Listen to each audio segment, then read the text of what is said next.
are we, but as a schoolgirl well can be, filled to the brim with girlish glee.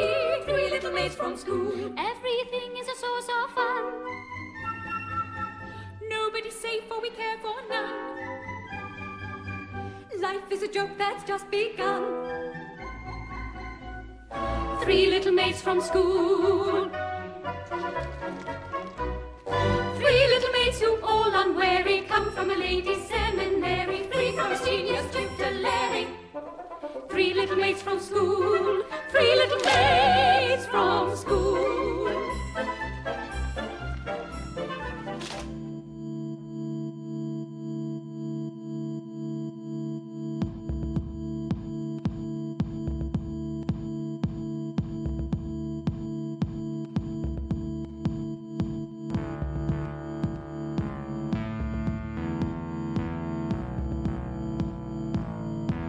The EscapeGoat podcast.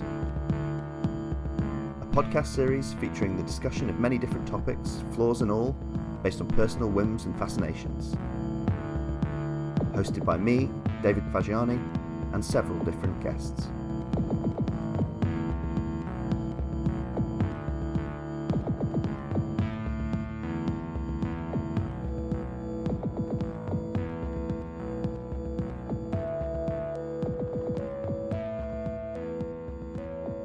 Hello, welcome back to the EscapeGoat podcast, and by welcome back I mean welcome back after the little break we've just had. This is series 3 of the EscapeGoat podcast. We've just been on a brief hiatus over the sort of Christmas New Year period, while I sort of gather my thoughts and work out what we want to talk about and who's available, that kind of thing.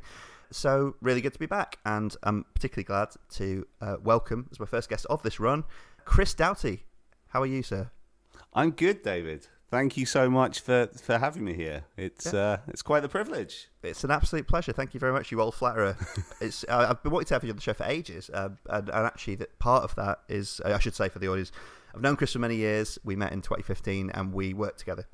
So we've spent a lot of time chatting to each other in close confines. Yeah, this is nothing new. This is the slightly more online version of what we'd be doing anyway. But obviously we've navigated sort of traditional office job and then the pandemic, which has had its ups and downs for for everything really, but for our working dynamic as well. So I don't get to see as much of you face to face as I used to.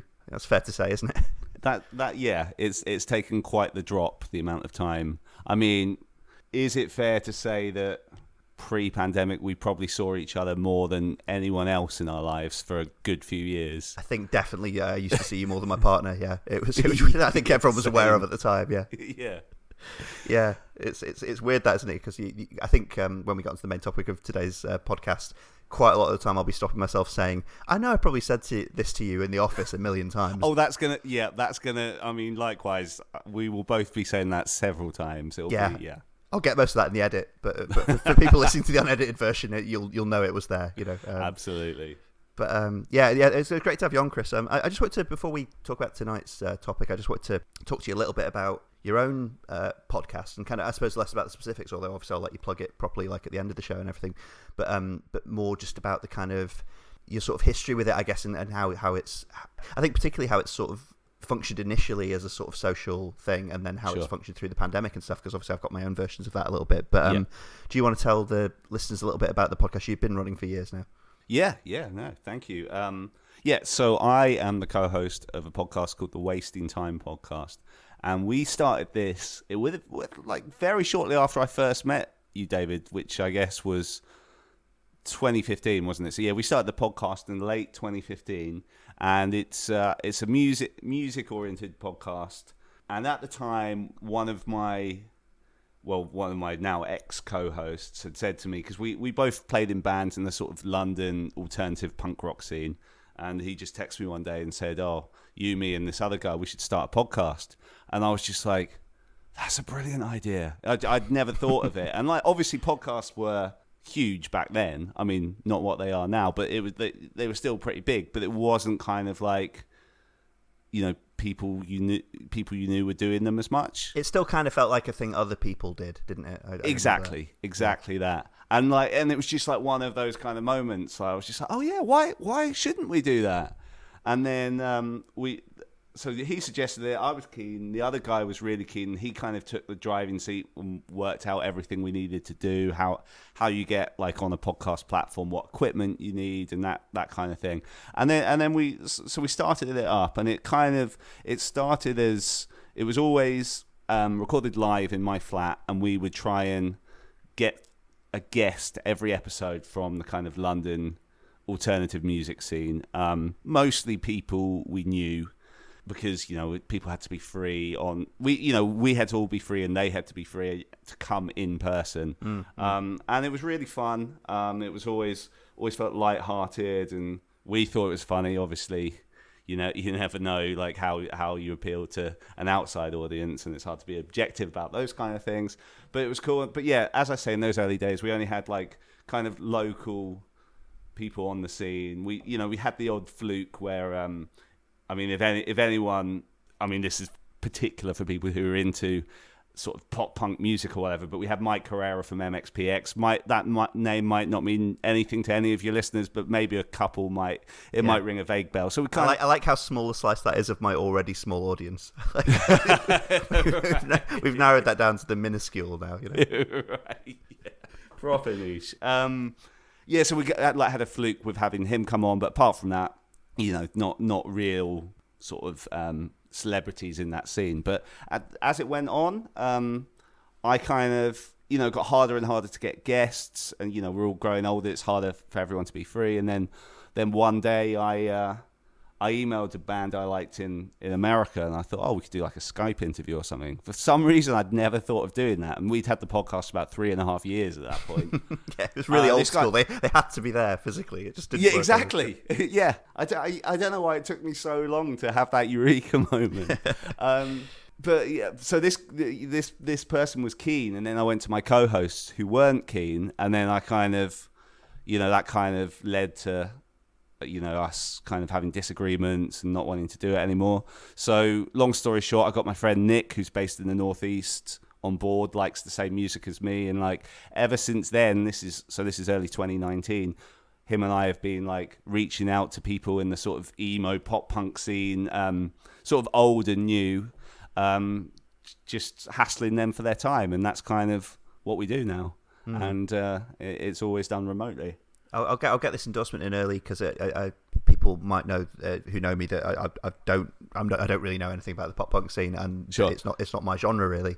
But I'm not just saying this to flatter you. I have found your podcast very good listening, and I even listened to your latest episode this morning. Oh, thank you. And it's very entertaining. And I think the interviews you do are particularly interesting and well done, and have just seemed to have been with a bunch of really interesting and nice people as well, because if I'm getting something out of them, they're really doing the job, because Sure. As someone whose starting position is that he doesn't really care about the music, yeah, I think there are a bunch of really engaging and interesting, insightful kind of chats, I think you guys are very good at doing it. Oh, that's very kind of you, thank you. Yeah, no, it's truly, man. I would say, in regards to Nick, one thing that because in this show, I'm, with very few exceptions, I'm the constant, so I'm the host. Sure. I sort of put them together and I ask people to be on them, and obviously I've had tons of recurring guests now, so I kind of, not only do I know the people usually at least somewhat beforehand, but I also know what they're good at, and I can sort of then finesse that a little bit as we get into other subjects. Of course. But it is that rotating thing. Yeah. So a lot of my effort, and a lot of the reason, for instance, Series 2 didn't go more episodes than it did without having to pause before Series 3, is that scheduling all that and negotiating all that, and kind of one thing I've run onto as I go on longer is just making sure everyone I want to come back has the space in which to come back. Okay. Yeah. That all takes its toll, and it can be quite it's really good all over, but it can be quite frustrating as well. It can be tricky, and people have to drop out or reschedule, that kind of thing. For me, the grass being greener is your side of things, where you get to podcast with a regular partner. Right. That seems like it would have its... I can imagine it having disadvantages, but I can imagine having a massive advantage in terms of regularity and scheduling, as well as rapport. Is that how you found it? Yeah, it's funny. I mean, the negative. I mean, I'll start with the negatives of that. Firstly, is like, I'm always like reaching out to publicists and managers or artists directly to try and get them on the show, and then when they come back with some dates or whatever, I've always got to negotiate with Nick to make sure he's free. Obviously, otherwise you've got problems, so housekeeping wise that can be a bit of a pain sometimes. But that aside, so is that how you do it then? You work around guest availability primarily, so you don't have like a every third Thursday you record or anything like that? Yeah, no, it's working around both guests availability and ours, but our availability, we don't have a set schedule. Like I'll kind of reach out to Nick and just say, okay, in March, these are the dates I can't do. Can you add the dates you can't do? Then kind of, when I'm talking to managers or whatever, we kind of know what dates we can do when they say when their clients available. So that's a bit of a headache, because obviously that would be a lot easier to do if it was all, I just had to check with me and check my availability. I suppose in that sense you have advantages, but you also have some of the drawbacks that I face. So you have to do the guest thing, Yeah, exactly. But yeah, that aside, it's really great because Nick's like a really old friend that we go back, I don't know, like 20 something years, so we know each other really well. We have obviously very similar taste in music. That wouldn't work to start with, but it just makes me feel more comfortable going into an interview. You know what I mean? You just feel relaxed because you can you've got that person to bounce off. Yeah. I can see that being useful for the interview dynamic, definitely. Yeah, exactly. Because there's been the odd one that he, for whatever reason, has been unavailable for, and we've just had no choice but to do it. Like maybe he was ill last minute or something like that, and then I'm forced to do it by myself, and I really feel the difference when you're used to just having someone alongside you. It's you really feel it, and I feel like people have told me, I don't know if they're just being nice or whatever, but when they listen to our podcast, that they like the dynamic of me and Nick and how we bounce off each other and stuff. And it's just, and because obviously unlike you, the subjects of our podcast are people that we don't know personally. Obviously they were years ago, but now they're not. And so it's a bit of the luck of the draw that what kind of rapport you're going to get with them. Because some people, we've been lucky in that everyone's generally been quite nice. No one's been a dick, but sometimes people they're not really giving you much, Yeah. So if it's I was going to ask you to mention if you've had a Meg Ryan type interview without mentioning any names. No, not quite on that level, but we've had things that are kind of, closer to that than to what you'd want, and when that's one-on-one, it can get very awkward. It's still awkward when it's the two of you, but you just feel a bit more, you have backup, you feel more comfortable, Yeah. Well, I suppose what you guys expect out of the process has evolved and has changed and developed, but also along with your your abilities and your confidence for doing it, but also what your guests kind of expect out of it's probably changed a bit as well, because you guys are building a bit of a name for yourself, and now you've got this quite impressive back catalogue of guests that the new guests can look at and go, oh right, well they must to some extent know what they're doing here, Yeah, that's true. So we have that pressure as well. Are you chasing any? I suppose in terms of the prestige of that scene and everything. Again, you don't have to name names, but is there any sort of white whale of a guest that you really? Yeah. And I'll very happily name names. The obvious ones for us are kind of like Mark Hoppus and Travis Barker from Blink. Maybe a bit we're shooting for a bit too high there, but it doesn't stop us trying. But the major white whale, given how well you know me, will not be a shock to you. But I'm a bit of a fan of Good Charlotte and the Madden Brothers, and that's been a constant one that we've been trying to get for a long time. To the extent that we've had the Madden Brothers' elder brother on our show, so we felt we've got close a few times. We have their contacts and stuff, so we have hassled them. And I have got replies from the Madden Brothers about other things that I'm working on and stuff, but no closer to having them on the show still. Right. But that's kind of the one that I think both of us would be very excited for. You know what? To piss you off, I'm going to try and get them on my show. Just talking about, I don't know, the Demon Headmaster or something, just to annoy you. You'll be like the child, with their face against the sweet shop window. Very much so. Very much so. That'd be great. Yeah, it's funny. Because this show by its nature, just discussing kind of a lot of topics and stuff variously, it doesn't really have. We're not really shooting at the moon in terms of getting even minor celebrities in that sense. But one nice thing the show's let me do is have people on that are podcasters that I listen to and have, enjoyed and revered to an extent, and it's a bit like, I think I got about at least 16 episodes under my belt before I was even like sent a message going, do you want to do this? Like, because I just felt I needed that. Yeah. Sure. Because I was like, I'm a proper person, don't worry about it. But it's been really nice, as well as letting me work with close real life friends and people with some podcasting experience. It's let me kind of work with some of my, I guess, like idols, really. Like, people who produce an awful lot of work that I really, really appreciate and who I think are very good at it. And it's also been obviously a massive social lifeline, and in a way that I could not have planned in the least when I was getting it started and thinking about, because this show started in March 2020. Sure, yeah. It couldn't have been neater, it sort of made me a podcast cliche, but also I wasn't going for that, I wasn't going for the lockdown start. It just fell into that, and I was actually just going to say, like, I mean, Nick must have, I know you guys are close friends already and you're already chatting regularly, but he must have become de facto one of your very, very, very best friends practically, right, for most of lockdown, Yeah, that's funny because with him based in Newcastle, I didn't like. So he was at my stag do my wedding last summer, but prior to that, I hadn't seen Nick in person since sort of early 2019 or something. So it'd been, I hadn't seen him for 2.5 years basically. But because I speak to him so much via the podcast, it's really weird. You're right. He is like one of my best friends who I feel that I see all the time, even though I hadn't physically seen him for so long. Yeah, and he lives at the other end of England, as you. Yeah, exactly. Yeah, that was very strange. Yeah, very strange aspect. It's been great for me in terms of reconnecting with people that I maybe don't see that often on a week to week or even month to month basis. It's been really nice to get to know or re-know people who've changed. People I was at university with who are now essentially different people because that was a fuck of a long time ago. Yeah, things like that. It's been great.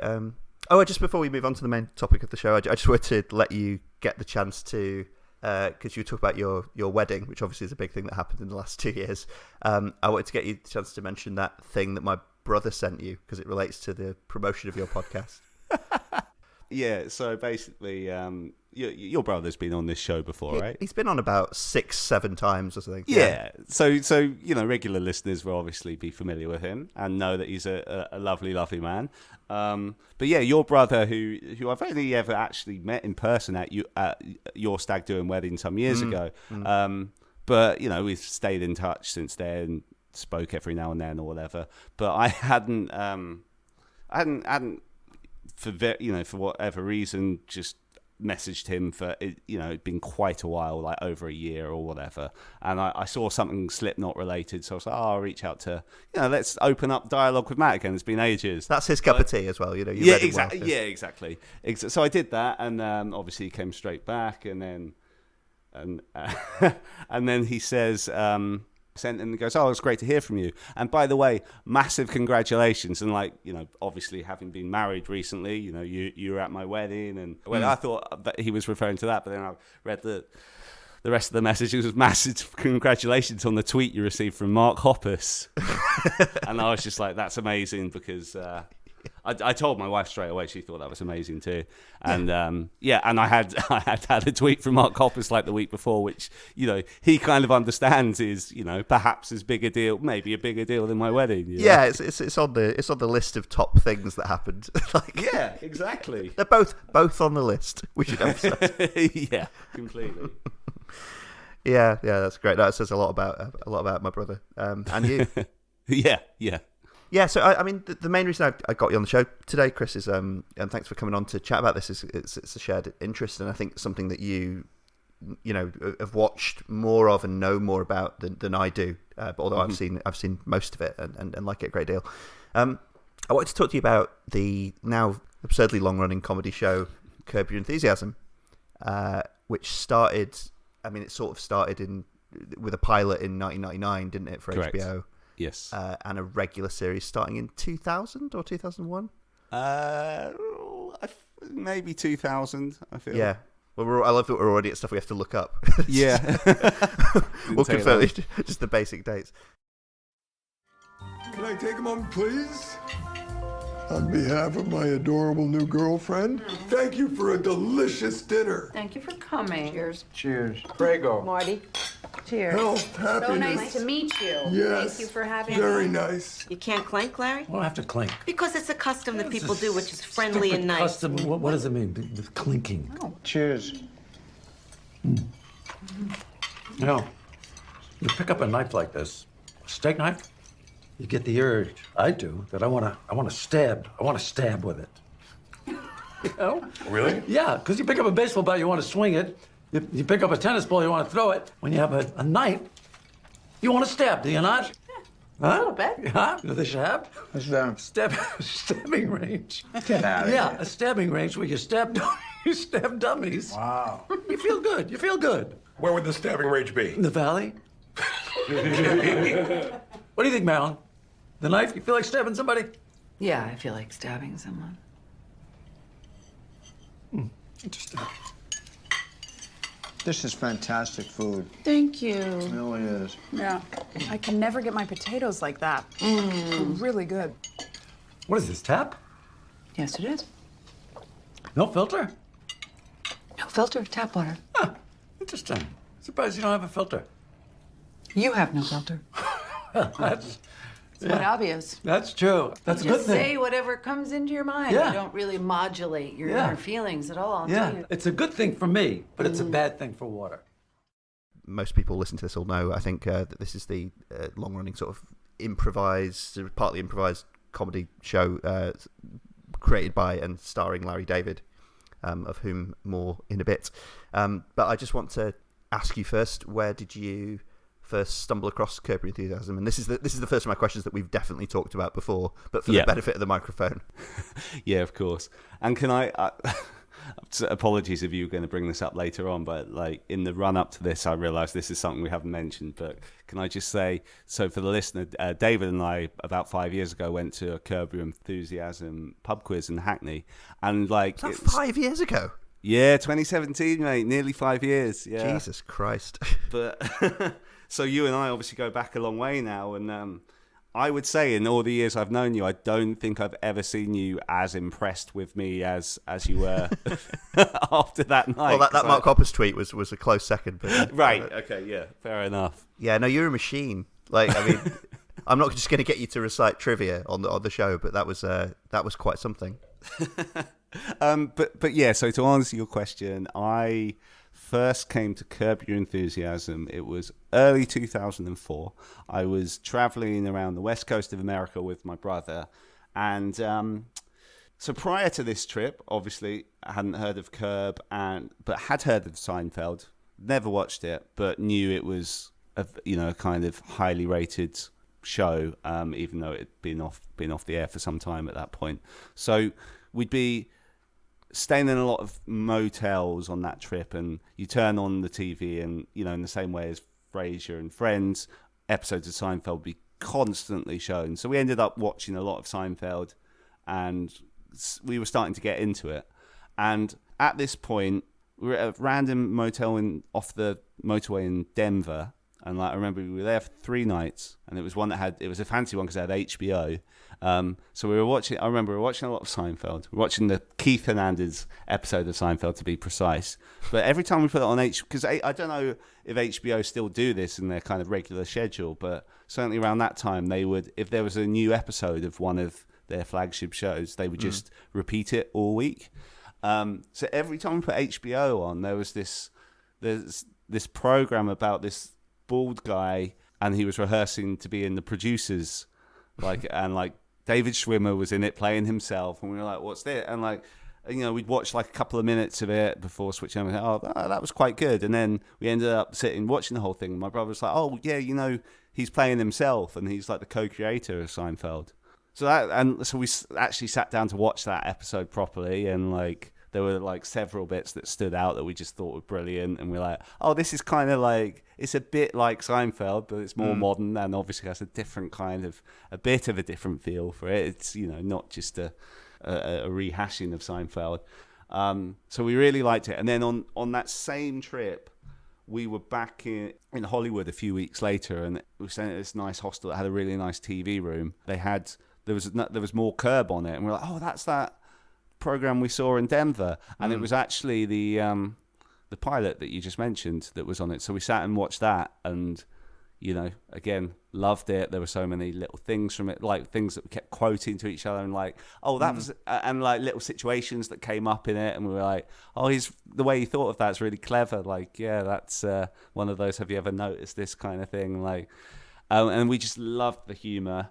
And then when we were back in the UK a couple of months later, I think we bought both series 1 and 2 and kind of familiarized ourselves with that, and kind of it all went from there, really. Yeah, it's interesting. Yeah, I think it's funny you mentioned series 2, because I think the first episode I ever saw is in that, which is the one where Larry has to replace the doll's head. Judy, yep. Where he feels he feels. I say he has to replace the doll's head. He feels he has to. As in a lot of Curb plots. I think it was it BBC 4 carried it over here like they did. Quite soon. Yeah. Like I was unaware of that, but like when we were buying the DVDs, like someone did say, oh, that's been on BBC 4. So I kind of missed that was on BBC 4. So did you kind of just catch it by chance once? Channel hopping at my mum's house. I think it probably would have. I'd have to check the dates of the seasons, but let's say about 2003 or something. Late night. It would be after I was familiar with other then recent comedy innovations like The Office and things like that. Yeah. I'd watched a bit of Seinfeld as well. Okay. Late night BBC 2. We won't even get into the sort of cliche of how difficult that was to get into Seinfeld if you're a British person in the late 90s. I think that's a well-worn path. But absolutely. I was familiar with that, but I definitely would have had no idea at sight who Larry David was. I was impressed by it because it was instantly funny and looked fresh. And the way it was being done was. I don't think we've got time on this show to sort of talk about all the antecedents of it and kind of all the influences, but the way it was done, I guess was at least subconsciously reminiscent to me of things I'd watched, like Spinal Tap, sure, and things like that. It's got that feel to it, hasn't it? Or at least did then.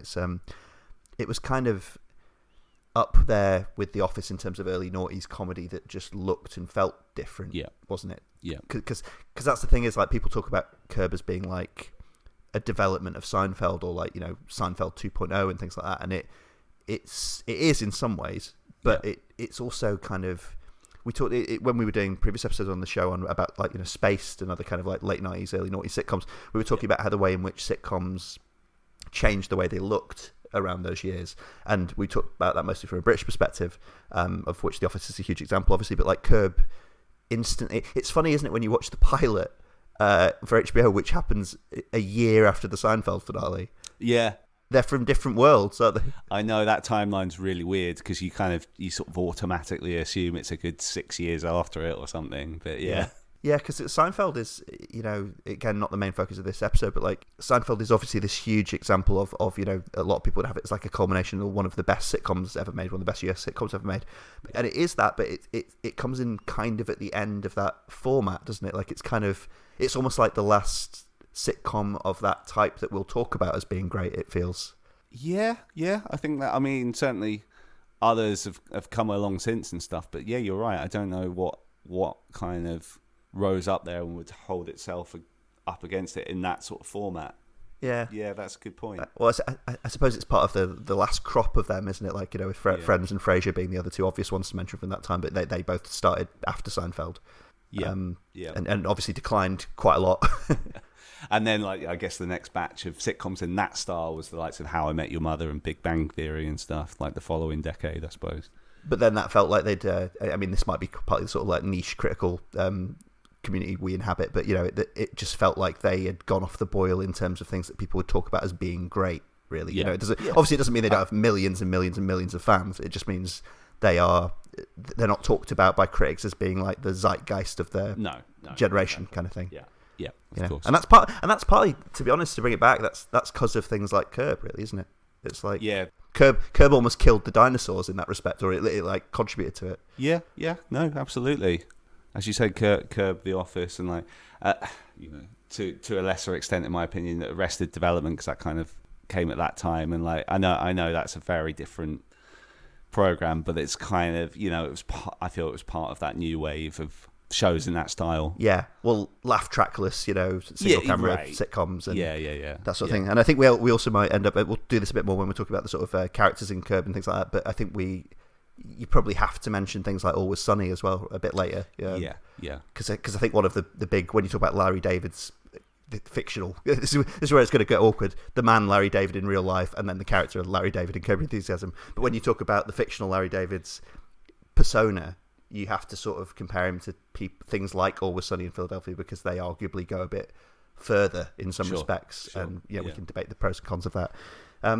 It's funny you mentioned Arrested Development before, actually, because what that was definitely a thing. I was at university in the mid to late noughties, and we were definitely the exact right age to have the DVD box sets that were just on all the time in the house. And I think Curb was probably sort of second tier in that. We had a lot of Family Guy on. Arrested Development just seemed to be on all the time. Not particularly a show I've ever particularly cared for, so it wasn't one of my favourites. But Curb was on, to the extent that my friend Megan, and hello Megan if you're listening, Megan's been on the podcast before talking about US politics, and she was out. So we were in a very small university town, and it's a town, if anyone knows it, in Scotland, where a lot of celebrities come to play golf largely. So you do end up with celebrities passing through. There's always someone who's met Hugh Grant or Bill Murray or something like that. That happens all the time.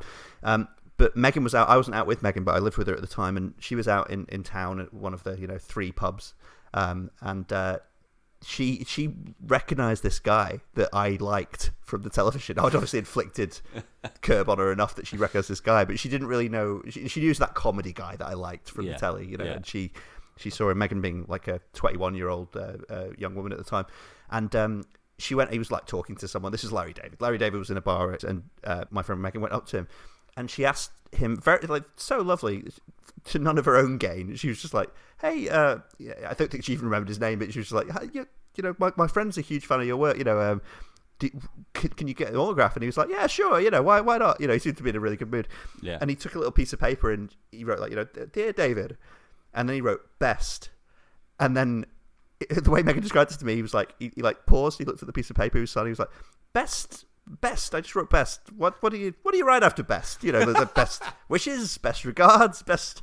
What am I doing here?" And Megan was kind of like, "I don't know. What do you And I think we talked about it afterwards, and she was like, "This it instantly felt like I was in the show, but I wasn't sure what I wasn't sure what I was meant to be doing." And I actually have the autograph. It's at my mum's house, and it does say, "Dear David, best, Larry David." That's.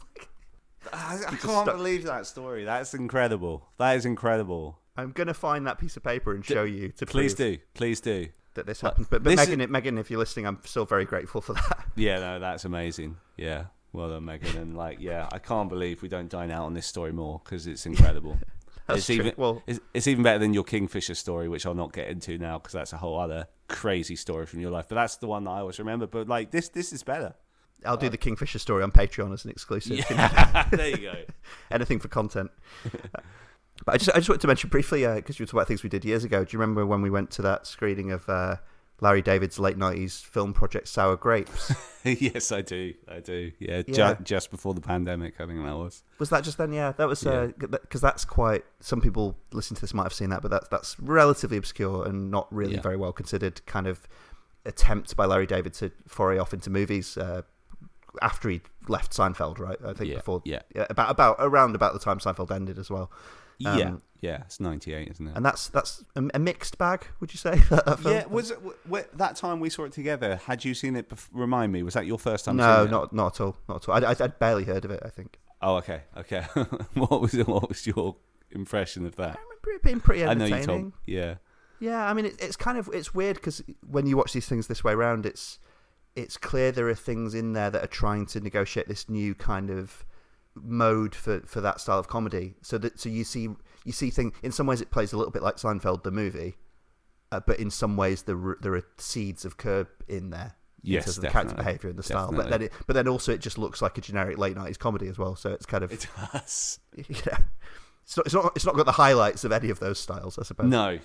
I mean, it has its moments, but it's definitely flawed and far from the finished product. I like, do you feel like because it was kind of his first foray into that kind of thing? Do you feel like after it came out, like maybe it wasn't received so well, and he was conscious about that? Because they kind of reference it in the first year of Curb. There's that friend of Cheryl's who's borrowed the VHS of Sour Grapes, and like Cheryl If I remember correctly, does Cheryl, much to Larry's frustration, like asks her friend what she thought of it in front of Larry, and then the friend sort of says, "Oh, I liked some of the camera angles or something." Yeah. Oh, it shows it was a really good length or something. Yeah, real fake phrase. Yeah. Yeah, no, I think there was a bit of that because I mean, he was obviously alongside Jerry Seinfeld, setting out to do this new thing, and Yeah. it's funny actually. I was going to talk to you because we'll get much more into this later, but obviously, Curb Your Enthusiasm with hiatuses of varying lengths is still on air now in 2022 as a show, and I was thinking that it's funny that as the post Seinfeld thing that he settled on, Larry David, in retrospect, found this and he parked himself there, didn't he? He really hasn't. I mean, he's a big pop culture figure because of Curb, but apart from basically coming back for a second part-time job impersonating Bernie Sanders, that's kind of it, really. So that the occasional amusing cameo, but essentially, yeah. I mean, I guess he did a couple of films, but but you're right. Yeah, he's basically been doing this vehicle, and that's him set like the seems last to suit him. Yeah, the last 23 years or whatever. Well, I suppose he has he has control, almost near total control, it seems, over the process, over the casting, the improvising process. He works with a ton of long-term friends and collaborators and stuff. It seems to, whatever we think the sort of varying degrees of success that the individual seasons might have and everything, he seems to be pretty happy just kind of refining that and giving it another go the next year, doesn't he? That kind of thing. Yeah. It's funny you talk about his film attempts actually, because when we talk a little bit in the next section about his sort of comic persona and stuff, I definitely want to talk a bit about the Woody Allen movie he did, because I think that's an interesting example of something that might work less. But yeah, I mean, let's talk about Larry David, the character, then as a sort of protagonist, because obviously he's in every episode of Curb. Most of them focus almost completely on him, really, and his experience, don't they? I mean, you get the occasional scene that shows something that he can't know, and that sets up some sort of catastrophe. I mean, what do you? I've got some thoughts on this, but what do you think? Why do you think Larry David in the show is such a appealing comic character? I think it's a mixture of things. I think it's obviously there's going to be some of the George Costanza thing, like the kind of but the selfishness of George Costanza that's funny. Like, he's bringing some of that in, and he's also bringing in some of people forget this about George Costanza, but they just say, oh, he's just he's selfish, he's a liar, blah blah blah, even though he's a protagonist. But there are instances where George he wants to be a good guy, and he wants to be thought of as a good guy, and I feel like certainly in the early years of Curb, Larry brought that into the Larry character and pushed that a little bit further, and I kind of because you're always on his side, and that's kind of an appealing feature of him. But I just think he's just a naturally funny guy. He made the remarks he makes, how he reacts to situations. You see him in interviews and stuff, and he is just naturally funny. So he manages to bring that into the character. So you just kind of warm to him, and you kind of. It's just how he reacts to situations. It's just really entertaining, and there's just something so appealing about him. In the early years, I'd find myself unintentionally doing his mannerisms sometimes when I'm talking. A lot of for the listener, I'm kind of doing a sort of shrug here, but his hand gestures and stuff. And I just think he's just such a. Yeah, he's got quite an iconic style to him, hasn't he? And the wit is there. You're right. He's an obnoxious character in many ways, even in those early episodes. But there is a charm there, and a sort of definitely diffusing charm, isn't there? And he uses that. It's funny because we're both non-Jewish guys, sure. But I mentioned to you, didn't I, that when I was a teenager, when I was an adolescent and a teenager, I was quite a big Woody Allen fan, really, and part of that was just watching canonical films. Many of his comedies were, at least then, were pretty canonical must-sees and everything like that. Yeah. But part of it was definitely idolizing the non-physically strong, sporty, funny guy. It was trying to craft, as I'm sure many of our listeners will be aware, obviously as an adolescent you often try and craft your persona on something you think will work for you and will turn you into the sort of adult you want to be. And I kind of I guess Woody Allen was one of those for me where it was like from what I knew of him then, at least, it was kind of the guy that it seemed to be desirable and also realistic to try and be, if you see what I mean. Yeah, yeah. And there's a fantasy with Woody Allen films, isn't there, as well, where he's an attractive guy in his own way. And he gets, obviously because he writes and directs the movies, he gets the girls, and he gets them through his own wit and intelligence and stuff. I remember that being a huge thing. I'm not going to turn this podcast episode over to a discussion of my complicated feelings on Woody Allen now, because that would take ages. Yeah, and I may do that one day. A lot to unpack there. Yeah, no, a lot to unpack. Yeah, and it's some of it's to do with just how I'm a different person as well, but obviously a lot of it's to do with Alan's public life and things like that. Yeah. But I think there's something going on there with Larry David, the character, isn't there, as well? Do you think, because we'll talk a bit more about how the show's changed over the years and stuff, that famous thing in Simpsons fandom and sort of criticism where people talk about jerk-ass Homer, like about Homer Simpson becoming a meaner, a shallower, stupider, but particularly meaner character as he gets, as the show goes on and in some way degrades. Do you think there's a version of that with the Larry David character? Because definitely. Yeah, right. Do you want a bit more time to think about that? Yeah. No, but there really is. I remember noticing. I mean, even within the early years, the glory years of it. So I'm talking like the first 3 seasons. You can see a slight shift in that he's becoming a bit more of a bastard, but it hasn't crossed the line in that. You're still on his side, but then as the years went on, it's they just kind of push that further and further, and I suppose you still just about want everything to work out for Larry in the episodes, but he's becoming more jerk-ass Homer. Yeah, I think noticeably. I mean, is that something that you've picked up on, or? I think definitely some of that's the style of the new series in general. And some of that is, we'll talk a bit more about the supporting characters in Curb, and some of that is choices they've made about the characters who surround him, and in some ways used to keep him in check and now don't, I think. But these are all partly choices and partly just things the show's drifted into, I think, Sure. But I do think there's a sort of meanness there. But I think one thing I want to mention to you was, we were talking before about him as an appealing figure and in some respects a fantasy figure. That kind of classic comedy unbridled id, he gets to say the things we might all want to say, that kind of thing. And I think David, the creator, is certainly aware of that aspect to him, and that he seems to see the fictional Larry David as kind of like an avatar for his things he doesn't dare say in public in his real life, things like that. Do you think there's a weird thing about him being this millionaire character? And by that I mean, he reflects enough about the real Larry David's life that he is the retired multi-millionaire creator of Seinfeld. And it's strange, isn't it? Because I was talking to you about how on some levels Curb Your Enthusiasm is sort of a retirement sitcom. It's like one of the basic premises is basically this guy has way too much time on his hands. He doesn't need anything materially. He has to reassure his wife that he still wants things, but he clearly doesn't really. He kind of, he doesn't really want to do much, really, does he? I mean, he kind of, particularly in those early seasons, Cheryl is usually the one basically forcing him to go through the motions of what people do as people, going to meals, having work meetings, going golfing and stuff, just kind of doing things. I think you get those scenes in the early seasons, don't you, where he basically just wants to sit on the bed and watch Jerry Springer talk shows and things like that. Of course. If he was honest with himself, if he could shrug off the expectation of ambition, that's what he wants to do. And I'd say that's an interesting thing, isn't it? Because George Costanza is a weaselly little man in a lot of respects, and not an admirable one, but he's relatable because he deals with a lot of the material worries that a lot of us deal with about fragile relationships and money and employment, and he has to move back in with his parents at one point and things like that. Sure. Larry doesn't really have to deal with any of that, and why do we still like him?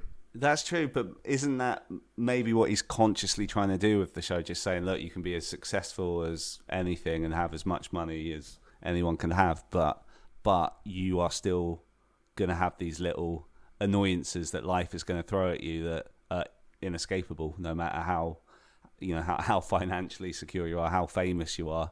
And you do not feel like he's trying to, maybe more so in the earlier years, just trying to say that message that I am still one of you, and look, you can see, even if you get to this level, you will still be the same person. I mean, there's Yeah. there's an interesting quote by, I think it's Seinfeld himself. So you know in the pilot they have the talking heads, and it's done in that documentary style. Yeah, it's done much more sort of effectively documentary-like. isn't Yeah, it? and I think it might have been Larry Charles, but I think it's Jerry, and then he says something like, Larry is the perfect example of changing someone's environment, but them not changing.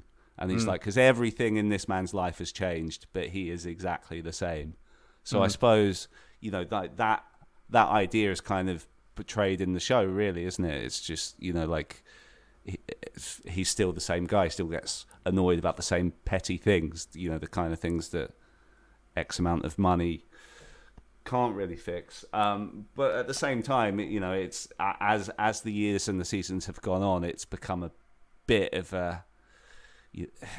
more difficult to carry along those lines, particularly the more wacky the show's got. Like, I remember when they, I want to say it was season 9 when it came back after its hiatus, like I think it was around that time, like The Guardian ran an article where they were basically just saying, yeah, this kind of worked a few years ago, but now in today's world, it's like, this white multimillionaire with all these problems, like, we don't care about this anymore. It's harder to try and be the victim. So it's a complicated I think I don't know if it's in its defense or not, but just as a thing, I suppose the sort of Jewish character of it and a lot of the actors in it sort of deflects that a bit, doesn't it?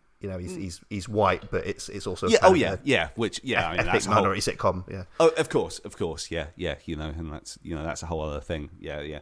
But yeah, speaking more broadly, I see what they're saying, but yeah, I don't know, because I always felt like that's what he was trying to go for. Like, he's okay, he's successful, he's got loads of money, but he still has annoying problems, and he can still make a show that's relatable to the rest of us. You have established the character of you, Larry David, as this guy who everyone who knows the show knows that you speak your mind, you can say anything, and it's funny. Do you think you get away with murder because of the show, because of the excess of Curb Your Enthusiasm? I think that Larry David character on television, he's influencing my life a lot, and for the worse. With terrible results. I've become too much like him, and I'm hurting people. You're hurting. Do you want to confess to a murder now? I haven't murdered anybody, but I'm hurting people's feelings. Oh, you are? Yes. So before Curb Your Enthusiasm came out, you were a guy who would think about doing something, but you wouldn't do it. But I wouldn't do it. Now I do it. What do you do? Like, give me an example. I'll give you an example, okay? A guy last week is talking to me about his dog. Yeah. Excuse me, something's coming up here. Hold it. Okay. Regret, maybe?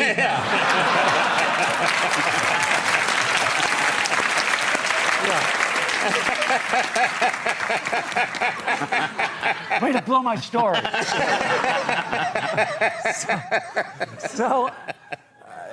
So the guy says to me, he's got a dog, he's talking about his dog. Yeah. And he says, oh, the dog is so cute, Yeah. And he shows me a picture. Yeah. And I look at the picture, I go, yeah, he's all right, And he goes, what, just all right? I go, yeah, it looks like a dog, Yeah. And so the guy kind of walks away, and I go home, and I'm thinking, geez, what the hell's wrong with you? It's What did so you- easy just to go, I cute dog. know, but I've been influenced by the TV guy. Yeah. And the TV guy Would have done that. Would have done that. That would have been a whole episode. Yeah. So all night it bothered me, and the next day it bothered me. And I had I'm true story. I sent him a text. I'm so sorry. The TV guy did that, not me. I'm not that guy.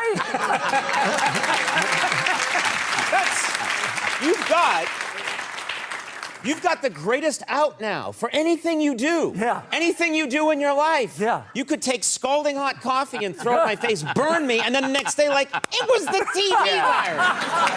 Your Honor, it was my character. It was my character that did it. I didn't do it. Yeah. Now, here's another thing I want to ask you about, because when you're in front of the camera and you work in this business, it's a reality that people come up and they want selfies. I'm a people pleaser. Yeah. I like to make people happy, and my family always watches in astonishment as I take selfies with everybody who wants a selfie, and it takes forever, and they're like, we really got to go. Are you that way? No.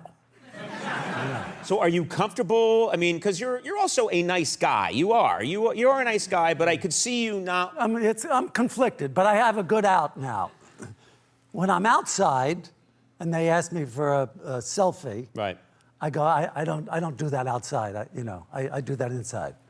And then when I'm inside, I go, I don't do that inside. Do you know what I think is probably I don't know if this is realistic and in any way relates to Larry David's actual life now, but one thing where I think it is he's basically portrayed usually as quite powerless. And by that I mean, he's got that sort of Schlemel thing where he just gets into catastrophes and does the equivalent of falling down manholes and things in terms of social terms. But he's just buffeted around the LA environment a lot as well. Like, he's not... The real Larry David probably gets driven a lot more places than Larry appears to. Put it that way.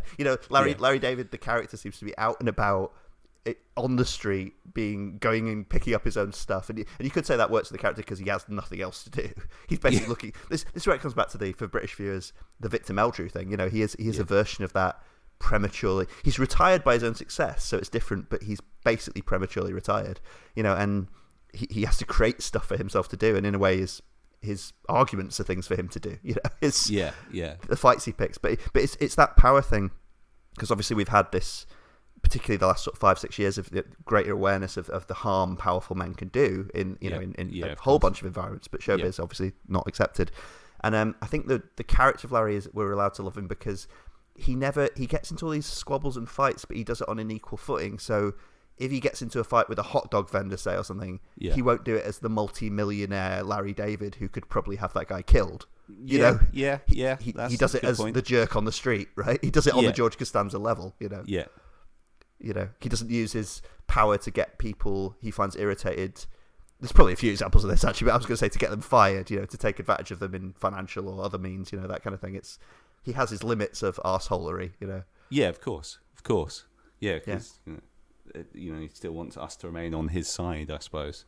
Well, and it does. This is where I was going to compare it to something like Always Sunny, but just also darker character comedies in general. Yeah. He doesn't, for example, because he's married for the first few seasons of the show. He doesn't cheat on his wife, for example, which is just a venal, selfish thing that he might do, right, as a comic character. Yeah. But he doesn't. That's true. But the Larry that he wants to portray, it wouldn't have fit in with it, really. I don't think it would have felt like out of character for that character. It just wouldn't have gone with the tone that they were creating. I suppose the nearest is when he starts getting a hand job at the massage parlor and doesn't instantly tell her to stop. Yeah, and that's a minor plot point. We talked about, actually, in terms of fantasy, sort of living your fantasy life from his perspective.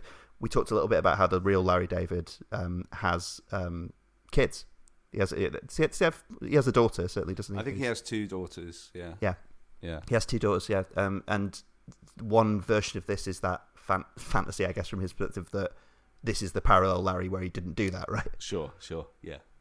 And that has an implication for being without those responsibilities and being able to have that freedom to just kind of whatever scrape he can get into, he doesn't have to do the school run in the afternoon and things like that. Yeah, that's true. But did you ever hear about how that I mean, obviously that decision was made and he was probably happy for those reasons, but did you hear how they came to that decision? I think I did hear this, but for the benefit of the audience, tell us this. So if I remember correctly, I think it was on the DVD commentary of the first year, and it was like one of the first things, he's in the kitchen with Cheryl, and like when they were setting it up and they were about to film, someone just said, "Oh, should we have like some children's pictures on the fridge? Because if you guys have kids, and they're young, you would probably have that." And Larry was just like, "I can't be arsed with that. Let's just make it so we don't have kids." And that was kind of how the decision was made there and then. If I remember correctly. Then you locked into it basically without changing the continuity. Exactly. Yeah. I love that. That is where it's sometimes a bit hard to separate the actual guy and the persona, isn't it? These decisions are made on set. Of course. Just quickly before we move out of this bit, talk about his sort of persona. I did see that Woody Allen movie that he was in. I think it was 2009, if I remember correctly, called Whatever Works, and that was a Woody Allen project. And I can imagine David being thrilled to work with Woody Allen on a bunch of levels because obviously Woody Allen was already famous and successful when he was coming up in stand up and writing and stuff. It's really weird what he's doing in that movie, Larry David, the actor, because he's sort of playing an exaggerated version of Larry David, the character, but with like what I can only refer to as Yiddished up by about a few degrees. It's really like vocally and in terms of like the kind of character he is, and it's getting a bit Fiddler on the Roof. It's kind of it's a very odd thing he's doing, and I presume that was done with him. And him and Woody Allen and other people would have negotiated that and worked on it and stuff. But I wonder if part of that also was just like at that stage, Larry David was 10 years into being recognised as himself and as an actor, and mostly for that one character, and he kind of overdid it in terms of having to differentiate that. Yeah, I think that's highly possible. He wasn't used to stepping outside that, so I think that's probably part of it. Yeah, he wouldn't claim himself as the most versatile actor. I don't think he's ever made claims of that. Did you ever watch the next film he starred in? I think he might have even wrote it, like that Clear History film that came out a couple of years after that. I remember you telling me about that, but no, I never saw it out. What was that even about? So it's been years since I watched it, and it was basically him and John Hamm, like they're the kind of co-founders of some car company that's like kind of like a take on Prius or something, but like they've invented this new electric car that's going to change the world. Before you got to the concept, you said him and John Hamm, and I actually smirked. Yeah, it's a crazy cast, and anyway, it goes from there, and like it's like that he has a love story with Kate Hudson. Michael Keaton's one of his mates in it. Obviously, JB Smooth's a big part in it. Obviously. And then another love interest of his in it is Eva Mendes. It's a very it's a very bizarre film. Funny how that happens, isn't it? Yeah, that's unbelievable. Wow. Because obviously with John Hamm shows up in the later series of Curb, doesn't he? He's been in the last couple. Yeah. I don't know if he was in this year. I can't remember, but he was definitely in the previous one. I do find him quite entertaining, John Hamm, but I'm an old man fan as well, so that chimes with me. But so I mean, just before we break for it, because we will have a bit of a break in a sec, but I just wanted to talk to you a little bit about. We'll talk about how the show's developed as it goes on. Yeah. And we've already talked a little bit about Cheryl, his wife. So Cheryl David in the show, but played by the actress Cheryl Hines, who obviously, particularly in those sort of first 5-6 seasons, shares so many scenes with Larry. Yeah. And they, I should say, right at the top of the show, like spoilers for Curb Your Enthusiasm, if anyone cares about that kind of glacial plot development. But they do split up and eventually get divorced in what's now, I mean, like the middle of the show, I guess. I suppose it would be at this point. Yeah. Just scary, and that's. I think we talked about this, didn't we? I have my own highlights of the show, and we'll talk about this at the end of the episode. But I think that's a natural end point for the show. Particularly not particularly when they split up, but more when he tries to win her back and tentatively does. I think that's at the end of series 6. It's the Seinfeld series. That's 7, season 7.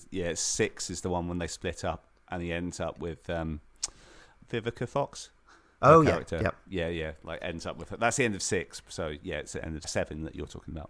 Yeah, and it's interesting, isn't it? We'll talk a bit about Cheryl first, but like that, you're already hinting there that the character of Leon is kind of waiting off in the wings there. He's being faded up as Cheryl's being faded down, isn't he? Yeah, exactly. And we can speculate about what that says about Larry David's actually to his own real life, because he did go through a divorce, in real life. Yeah. I think Cheryl Hines is fantastic in Curb Your Enthusiasm. I think she is. I was rewatching one of the early ones recently, and it's it's the way she has to sort of always point out his crazy myopic flawed worldview, but there is a fondness and a protectiveness there as well. And definitely. Cheryl? Yes? What did you do? You canceled AAA? What happened here? Why didn't you tell me you were canceling AAA? Well, after that article, how could I not? I was reading it to you. You didn't say you were canceling it. I was going to tell you when you got home. I didn't know it was urgent. Oh, well, that's great. I had to change a tire. And look at this. What happened? It's a long story. I got to go change my clothes. I got to go to Jeff's house and pick up his clothes. Oh, by the way, why did you tell Wanda she has a big ass? I didn't tell Wanda she You had a did. big ass. She just called me and told me.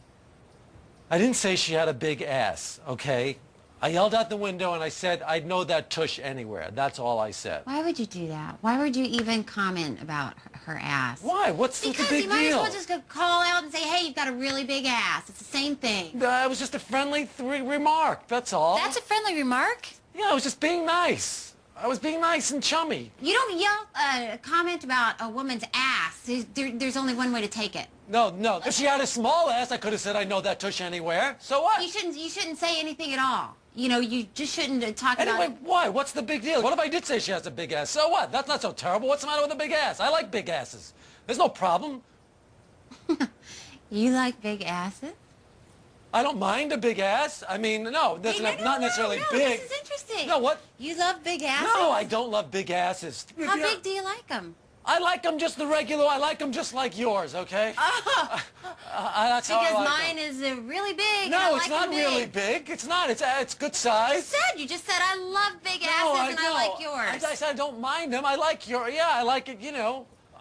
See, there are a lot of things about you I don't know. No, there's nothing about No, me. You're not you know finding you any- have this You think you're ass finding out fetish. something? Don't say I don't have an ass fetish. No, this is very kinky. It's like No, all there's this stuff nothing is kinky. unfolding now. Nothing's Which unfolding. is interesting. After years together, I'm just finding out. What are you like, crazy? all these No, sexual that's things so about you that I untrue. had no Don't. idea. No, I'm not the deviant.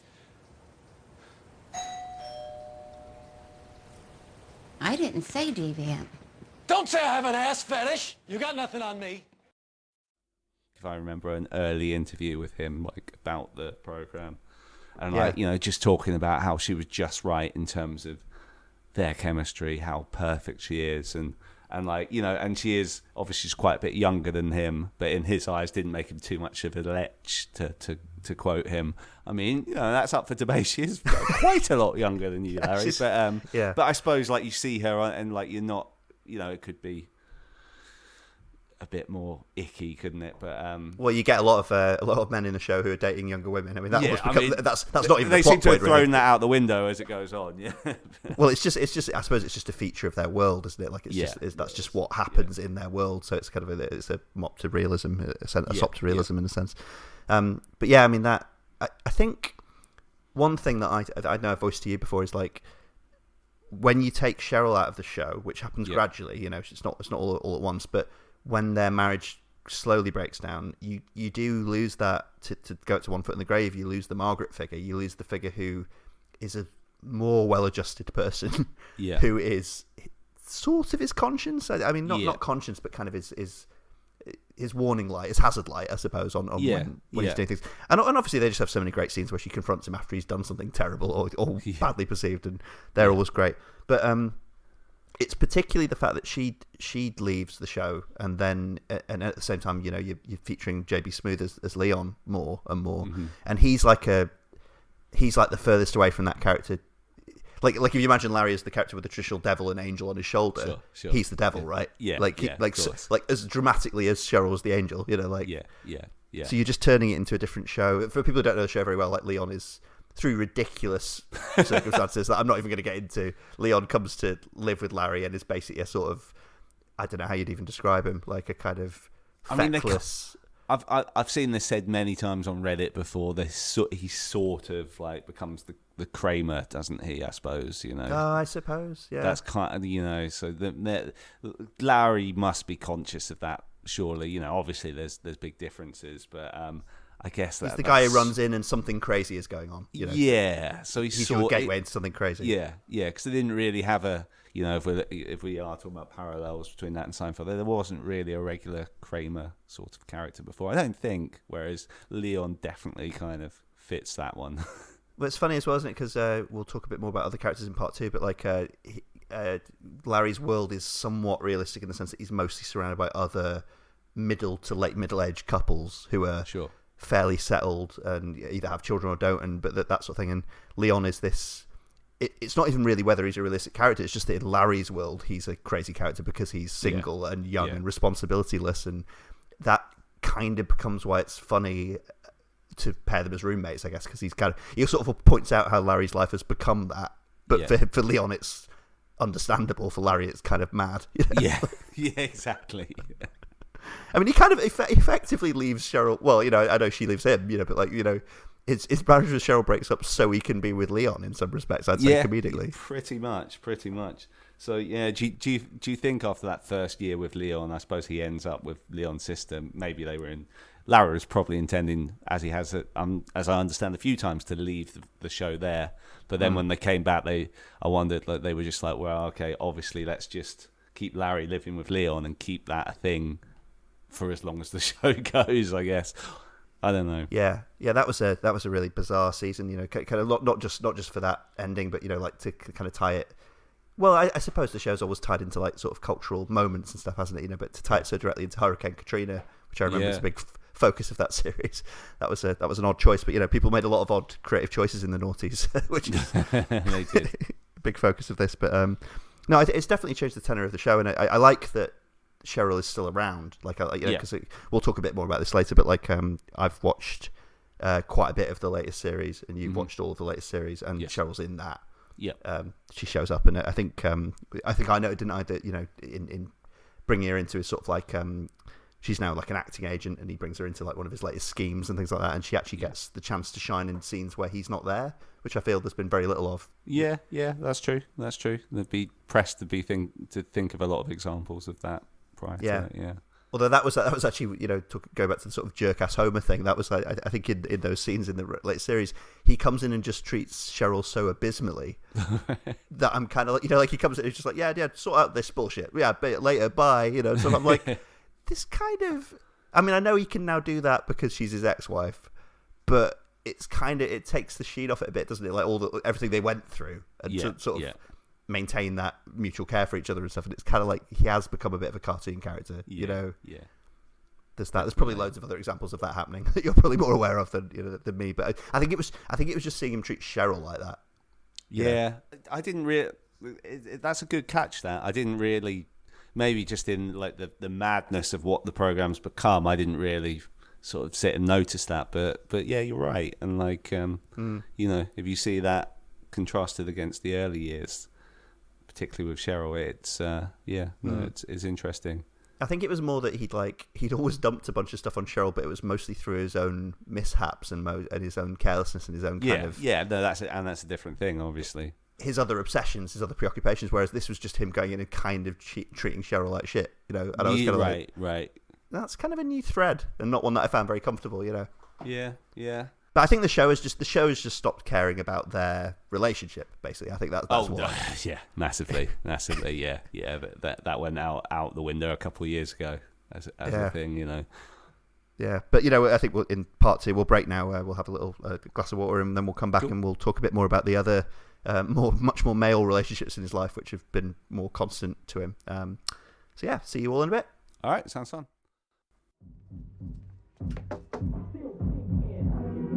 Hey. Come on. What's up? Turnstile, it's too loud. What's too too loud? Here on the street. Wait a fucking minute. I'll turn this shit down, okay? Yeah, what are you doing? You okay? Yeah, what are you doing? I'm fucking lamping. What you doing? You're lamping? Chilling. Relaxing. Why'd you Laid change back. from chilling? What was wrong with chilling? You gotta get another one? It's Lamping? different. Lamping, I can sit around here with some fucking boxers on, a tank top, my feet the fuck up. And chilling is what? You gotta be in real clothes? You can walk around and chill. You upright. You chilling I upright. see. You guys got some great slang, I gotta say. What the fuck you got? We got boss. That's a boss shirt. Oh, man. Huh? You can keep that boss shit. Keep that bullshit. Boss isn't happening, is it? Huh? Hey, I wouldn't even say that shit by mistake. Yeah. Get this. My assistant, okay, doesn't come to work for 2 days. You know why? You know what she tells me? What? She was constipated. Who doesn't come to work because they're constipated? Have you ever heard of that? Fuck no. Come on, man. Ridiculous. Come on, I shot a porno constipated. I ran a 5K marathon constipated. Shit, man, come on. I was in a hot dog eating contest constipated. Hold on. You shot a porno? Yeah. Seriously? Seriously. And a hot dog eating contest constipated. And I still fucking won. That's not a fucking excuse. You cannot let this bitch use constipation as something to lean on. You got to fire that bitch. Yeah, well, that's easier said than done. Welcome back. So Chris, I didn't want this to be that sort of podcast where you give the other person homework or anything like that. It wasn't like we're not doing like an in-depth dive on one of the Curb seasons, or we all talk a little bit about favourite seasons and episodes towards the end of the show. But like, I didn't make you rewatch any specifically, although obviously you've seen all of it quite a fair bit, some more than others. But I did find online something that I wanted you and I both to take a quick look at again, just to prompt conversation, and that was the thing that I remembered existing, which is the Ricky Gervais meets Larry David program from 2006, which I remember seeing at the time. I think it was a Channel 4 program, wasn't it? It was, yeah. Yeah, that was basically it was Ricky. Well, so it was Ricky Gervais. I'm going to try and avoid talking a lot about Ricky Gervais in this segment, but it's going to be hard. It's going to be tricky, isn't it? This might be walk. Yeah. This might be a further EscapeGoat podcast, I think, later this series or next series. But there's a lot to talk about there. But it was, if anyone remembers, especially British viewers, it was a thing where Ricky Gervais, just off the back of The Office and having just released the first series of extras and probably making the second series of extras, he basically used his fame and cachet for several things, some of which were more fruitful than others. But one of the things he did was he basically wanted to meet his heroes, and he did 3 programs: one where he met Larry David, one where he met Gary Shandling, and one was it Christopher Guest? There was a Christopher Guest one. Was there only the 3? I felt like there was a 4th one, but you might be right, because like in my head I was remembering the other ones there as well, and the only 2 I can remember are those ones. So maybe it was just 3.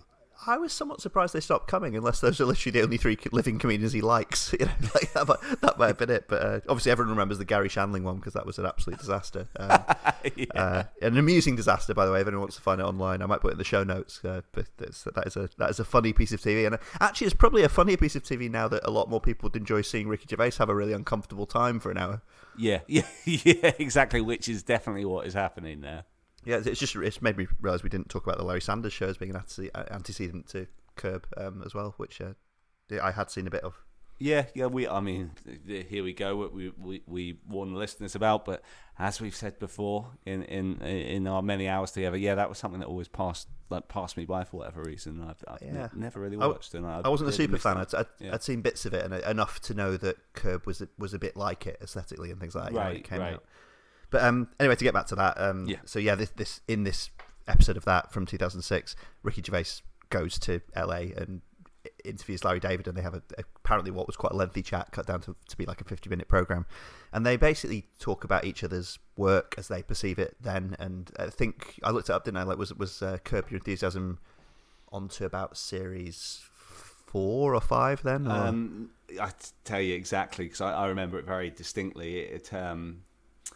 It had four seasons out, and it was season 5 was just about to come out, because there's a bit because I remember, because I was anxiously waiting for season 5. It was going to be my first time seeing Curb as it was coming out. Because I kind of caught on, as I said earlier in the producers episode.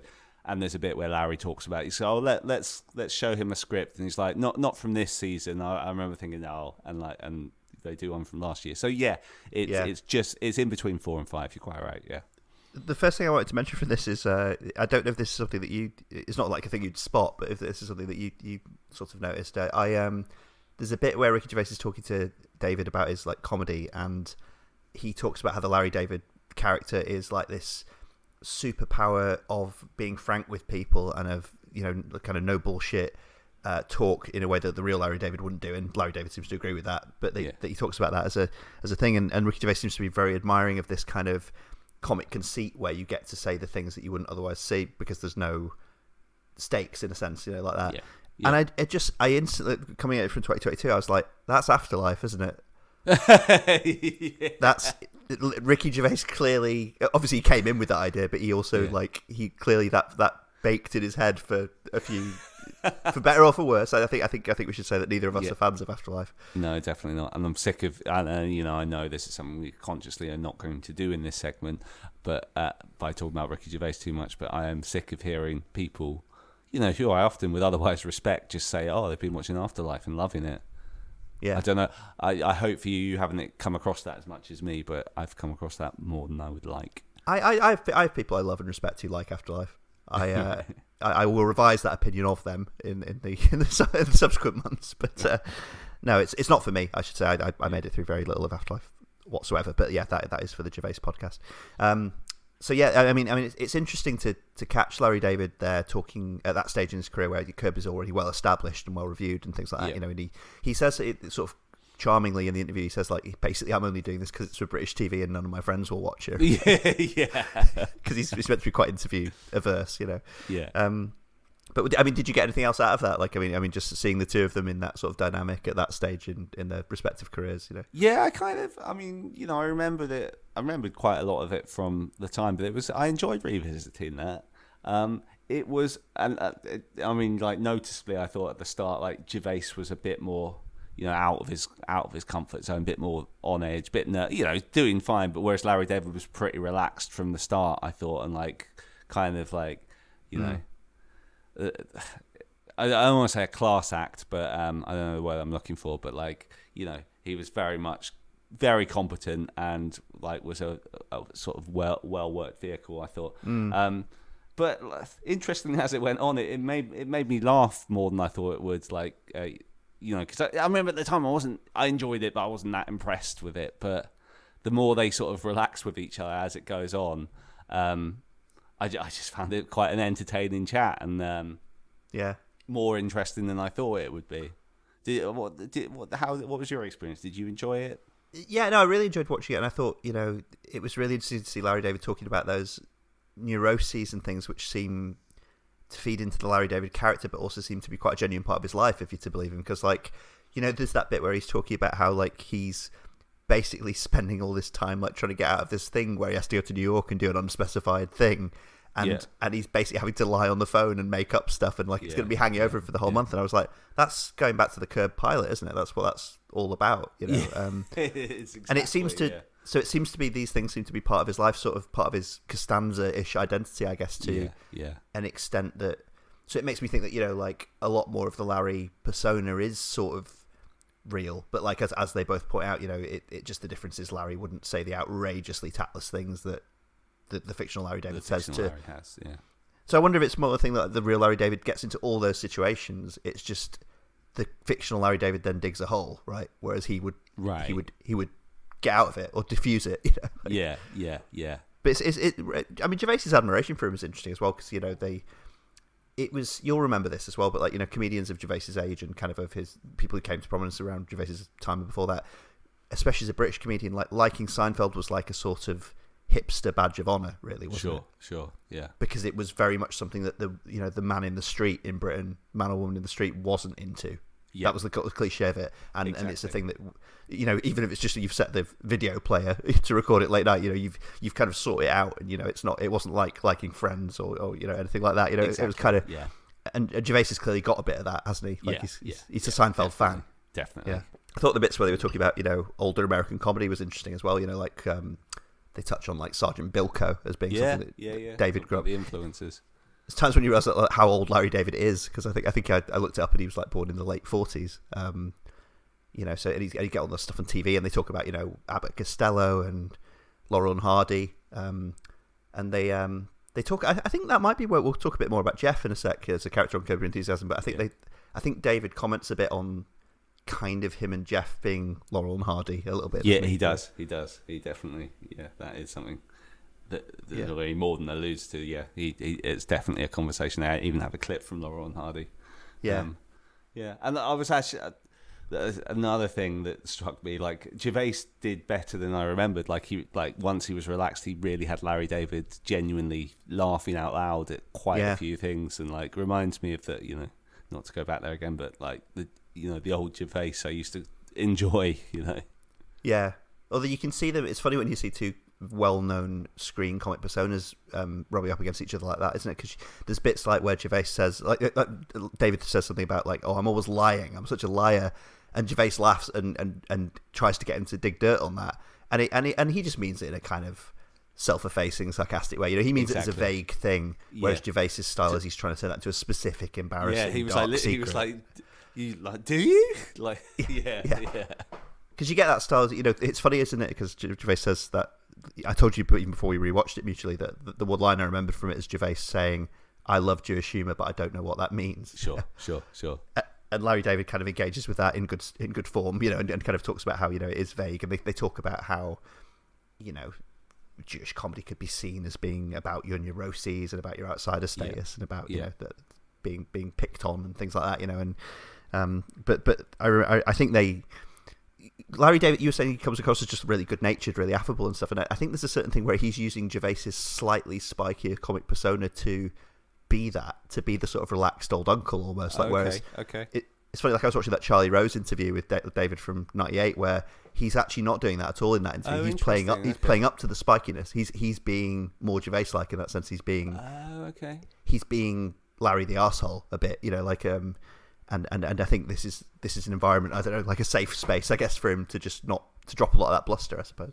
Oh, that's interesting. Yeah, because have you seen Larry David much on, when he's done the rounds of like Kimmel and all those shows? Not a great deal, actually. No.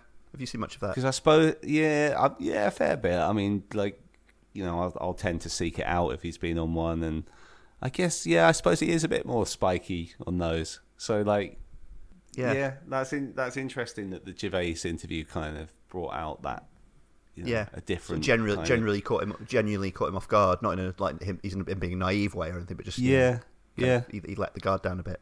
Yeah. So we'll move on from that, But I just thought that was a nice thing to sort of reconsider how far they've both come in some ways, because. But I was saying to you before, like in some ways, the odd thing about Larry David is how little he's come since then. That he catches him then, but that interview could equally have happened last year. I don't know if he'd have anything substantially different to say. Although that also criticism you could throw at Gervais.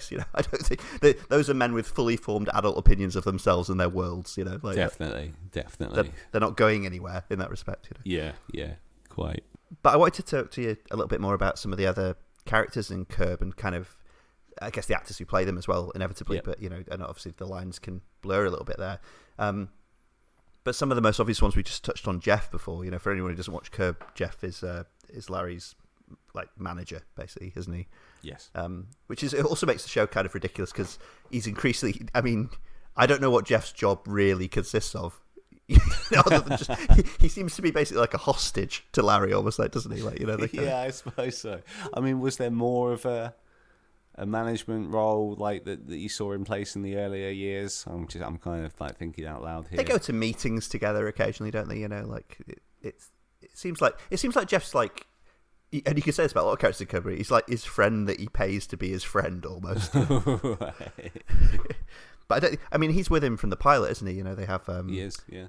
And actually, I think from memory, you see, because Jeff always has this sort of slightly seedier kind of less likable side. I was talking before about infidelity and stuff. They don't shirk that with Jeff. Although it's very little. You very rarely sort of actively see him cheating on his wife, but it's very well known that is happening quite a bit. Yeah, exactly. And the pilot actually involves Larry having to cover for him, basically, doesn't it? Yeah, that's true. Yeah, when they run into that woman in New York. Yeah. No, it's funny. And then I feel like they carried that into the first couple of years, and then they dropped it a little bit with Jeff, and then they brought it back when they were kind of needed some new ideas to work around it. I feel it kind of went like that a little bit. I feel. Yeah. One thing that I think has stayed quite charming about the show, including into the later series, is I think they've still got a really great double act. Definitely. Yeah. They're just fantastic. And I love that, we talked before about Cheryl being the angel and Leon being the devil on Larry's shoulder. I like that Jeff isn't either. He's kind of, he's almost like a proper soulmate. He's just kind of and what's great, maybe they deviated slightly from this, but he always just agrees with Larry just on everything, and it's great.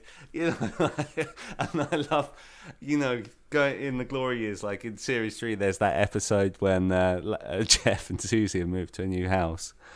So Larry comes by to pick up a script or something, and Susie says, "I'll give you the house tour." And then Larry's just, he's just like, "Nah, not interested," that. And then Susie obviously just blows up straight away or whatever.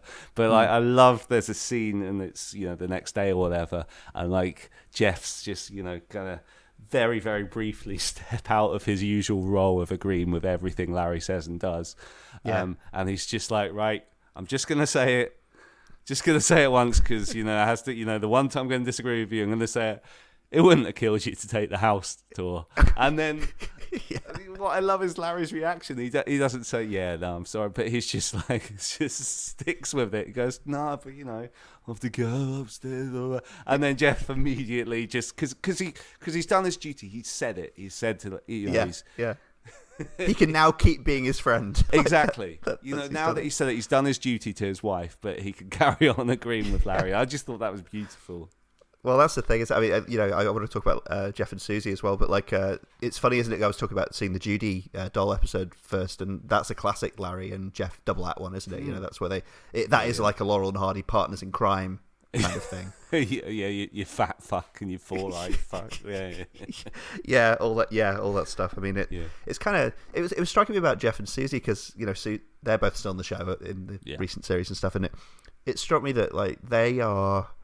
Really, at one level, I can imagine people who find it hard to watch, like cringe comedy and stuff, finding it quite hard to watch Jeff and Susie as a pair because they are a portrait of a pretty horrible-looking marriage in many respects, aren't they? Right. And it's quite real. I mean, I know a lot of it seems real because it's performed largely from. We didn't even really talk about the production of Curb, but you know, it's performed by the actors largely from outlines of scripts, like you know, like very very scene descriptions almost, you know, like with a bit more framework to it.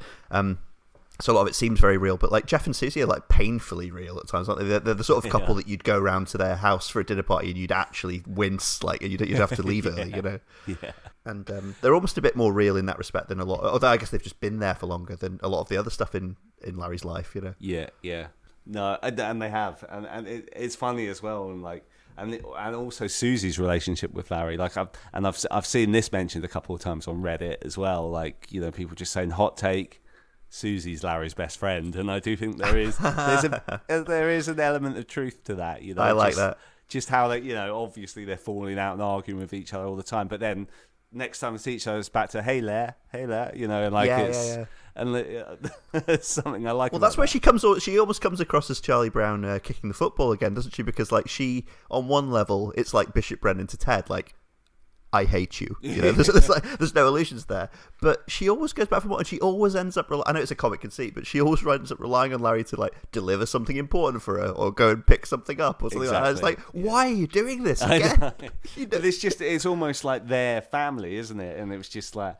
You know the whole when he does split up with Cheryl, the whole friends picking sides, you know, in the divorce and stuff, and then you have like Ted Danson going with Cheryl, and then Funkhauser going with Cheryl. But like with Jeff and Susie, it was like they didn't even go there because it's just like even if they don't want to, they're going with Larry, Susie included, you know. Yeah, there's an acceptance there, isn't there? Yeah, sort of, exactly. You know, in the way that a lot of long-term friendships actually do work like that. You know? Yeah.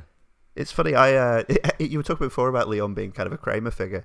There's a way in which Larry, like, constantly bursting into their home, kind of makes him the Kramer figure. Yeah, that's a good catch. Yeah, you know, he just turns up and he's like, you know, you might as well be skidding in. You know, like, just kind of, you know, he's got. I mean, he's often with Jeff, but you know, he seems to just and like Susie calls him up on just wandering into the house, you know, randomly at times. But you know, Firstly, I just want to let us fanboy a little bit about the legend that is Richard Lewis. Oh yeah, let's do that. Definitely. Just to start, right? I think I was talking before about Jeff and Susie being such a well-developed pair of characters. I think Richard Lewis is one of the few characters I can see in Curb satisfyingly getting their own show. And by that I mean this version of Richard Lewis. You know, of course. Yeah, Richard Lewis, the character. Yeah, because he's like, the way I describe him. I was thinking about this today. He's like this kind of weird, haunted shell of a man. Like he's kind of like walking around this like purgatory of LA. You know, just like he almost looks like he's like waiting for someone to jump out of a bush at him. And like, you know, he's kind of, you know, and they have all this stuff in his character about, you know, which is partly based on the real Richard Lewis, about being a recovering, you know, alcoholic and all that kind of stuff. But he's also like, from the very early stages, he's got this sort of spooked look, has he? Where you know, if you could almost like knock him over with a feather, and like Larry. It usually inadvertently causes him these massive personal catastrophes and everything like that, and he just kind of like, he's got this, like, he knows something like that's going to happen, and he's just like almost like begging for a little bit of leniency. He's just like, don't, you know, I hope it doesn't go too badly this time. And he's just, but he also clearly loves Larry, and I presume the actors love each other in real life, and it's, you know, he's got that affection, but he's just he's almost like the in terms of catastrophe terms, he's almost like the guy lower down the hill than Larry, isn't he? Did you, I'm not entirely sure how much you ended up seeing of the most recent series, but did you, spoiler alert, and this to you as well, but like, unfortunately he's only in one scene of the new series, which is a shame. That right? Yeah, but so if you've seen that scene, you'll know that you've seen, have you got to that one? Yeah, I got to that bit, yeah. I just love it. He's just sat there like moaning about little Larry's poorer qualities or whatever, and just and then Larry just like visibly laughing as he's delivering the line like the real Larry, but it's just it's lovely. When are you gonna die? Yeah, I love it. Well, was it going back to? It's definitely going back to the first series, isn't it? But was it going back to the very first regular episode ever, where we that bit we always talk about, where they're in some argument about something in his office, and I think Richard Lewis is trying to get him to apologize for something, and he's like, you got to ring me. You better ring me by sundown. And he's like, sundown? Like, who are you, Gary Cooper? And he's like, and there's just that wonderful moment where Lewis is like, you can see him smirk, and he almost goes, and he's like, that was funny. Okay, I'm still mad at you. I'm still mad at you. I'm laughing because you're funny, but and the way he kind of went with that is just brilliant. Yeah. What are you looking at me like that for? Because I've never been married, and I think I'm in love, and I think you might have ruined this for me. Come on, ruined it. If I did you a favor, by the way. That's one of the most insensitive things. I don't think it's insensitive. I think it's sensitive. I do. Let me tell you something. Yeah. This is a woman who knows 7 languages. She's very sweet. I'm taking the lead. The movie's about to start. Look at me. Can you look at me? Can you respect? I drove down in rush hour. Can you at least look at me? And those seats are like this. She tried, and you went, do you mind? No. Can't you move? And then here's the coup de grace. You look at her breasts. You're looking at my girlfriend's breasts. First of all, they're not breasts. They're not breasts. They're just big chemical balls, okay? They're not breasts. How do you know they're fake? I could take a guess. So maybe they are fake. What's the big deal? Nothing. Don't call them breasts. They're not breasts. First of all, I have that irregular heart thing, and this is not a good thing. I'm a recovering alcoholic. Yeah. This is all very bad. We're doing the litany now? What else is I have a lot. I can give you the litany. Want to know what my cholesterol was? 272. Okay, all right? So I don't need this shit, man. Okay. I've known her for 6 weeks. We've already had intercourse. She's loving. She speaks 7 languages. Congratulations on the intercourse. And I happen to be a little bit in love with her, okay? Well, a little bit should be the operative word here. I don't know how to get. First of all, it's none of your fucking business because you're the most insensitive person. Does she ask you to go over some of the Neil Simon scripts at night? The actress make you do some readings at night with her in bed? Does she give you a script and go over the lines with you on the sides? Do you read the sides with her? She reads Wiesel. She reads a lot of things. She doesn't read. She reads Wiesel. That's right. Not everyone's a moron. I go out with. You know what she should be reading? Emily fucking Post. That's what she should be reading. Let me tell you something, Larry. Listen, Saturday night, do me a favor. I love you, all right? We have enough good stuff in the bank to get over this. But Saturday night at dinner, can we maybe try to have an apology from you? First of all, there's no way I can have dinner with you on Saturday night. That's out. Hold on. Am I hearing this? I'm not at dinner. You know, our relationship's at stake right now. Huh? Our relationship's at stake. Get out of here. You better call me later on. By sundown. By sundown? What are you, Gary Cooper? By sundown? What's going on? That's funny. I'm trying not to laugh, but that's funny. Okay. You better call me by sundown. By sundown? There's a posse going to come get me? That's right. And the way it portrays their friendship is so good. Like, I love the way he just says things like, look, I know that we've got enough good stuff in the bank to get past this major argument we're having. It feels like a real friendship that predates the show, doesn't it? Massively. It's funny because they bring up the young Larry thing. You can imagine. I don't know when they actually met each other, but you can imagine in the young Larry show, if that really existed, there being a young Richard, and that being ridiculous. But Richard Lewis is another character where like his like bevy of like almost every time you see him, he's got a new young girlfriend. Yeah. And it becomes part of the running joke of the character almost, doesn't it? But it's also kind of just this, because he's kind of in his own way, he's kind of a loser, isn't he? I mean, not there's anything wrong with having younger girlfriends, but it's always a different one. There's obviously a chaos to his life that we only get to see little glimpses of. Yeah, exactly. Yeah, no, he's absolutely. Every time he shows up, I just consider that like to be a highlight. Yeah, he's a joy. He is an absolute joy. I mean, we're not going to have time to touch on all of this, but I mean, do you have like a favourite other Curb character or actor who just shows up, from time to time or regularly?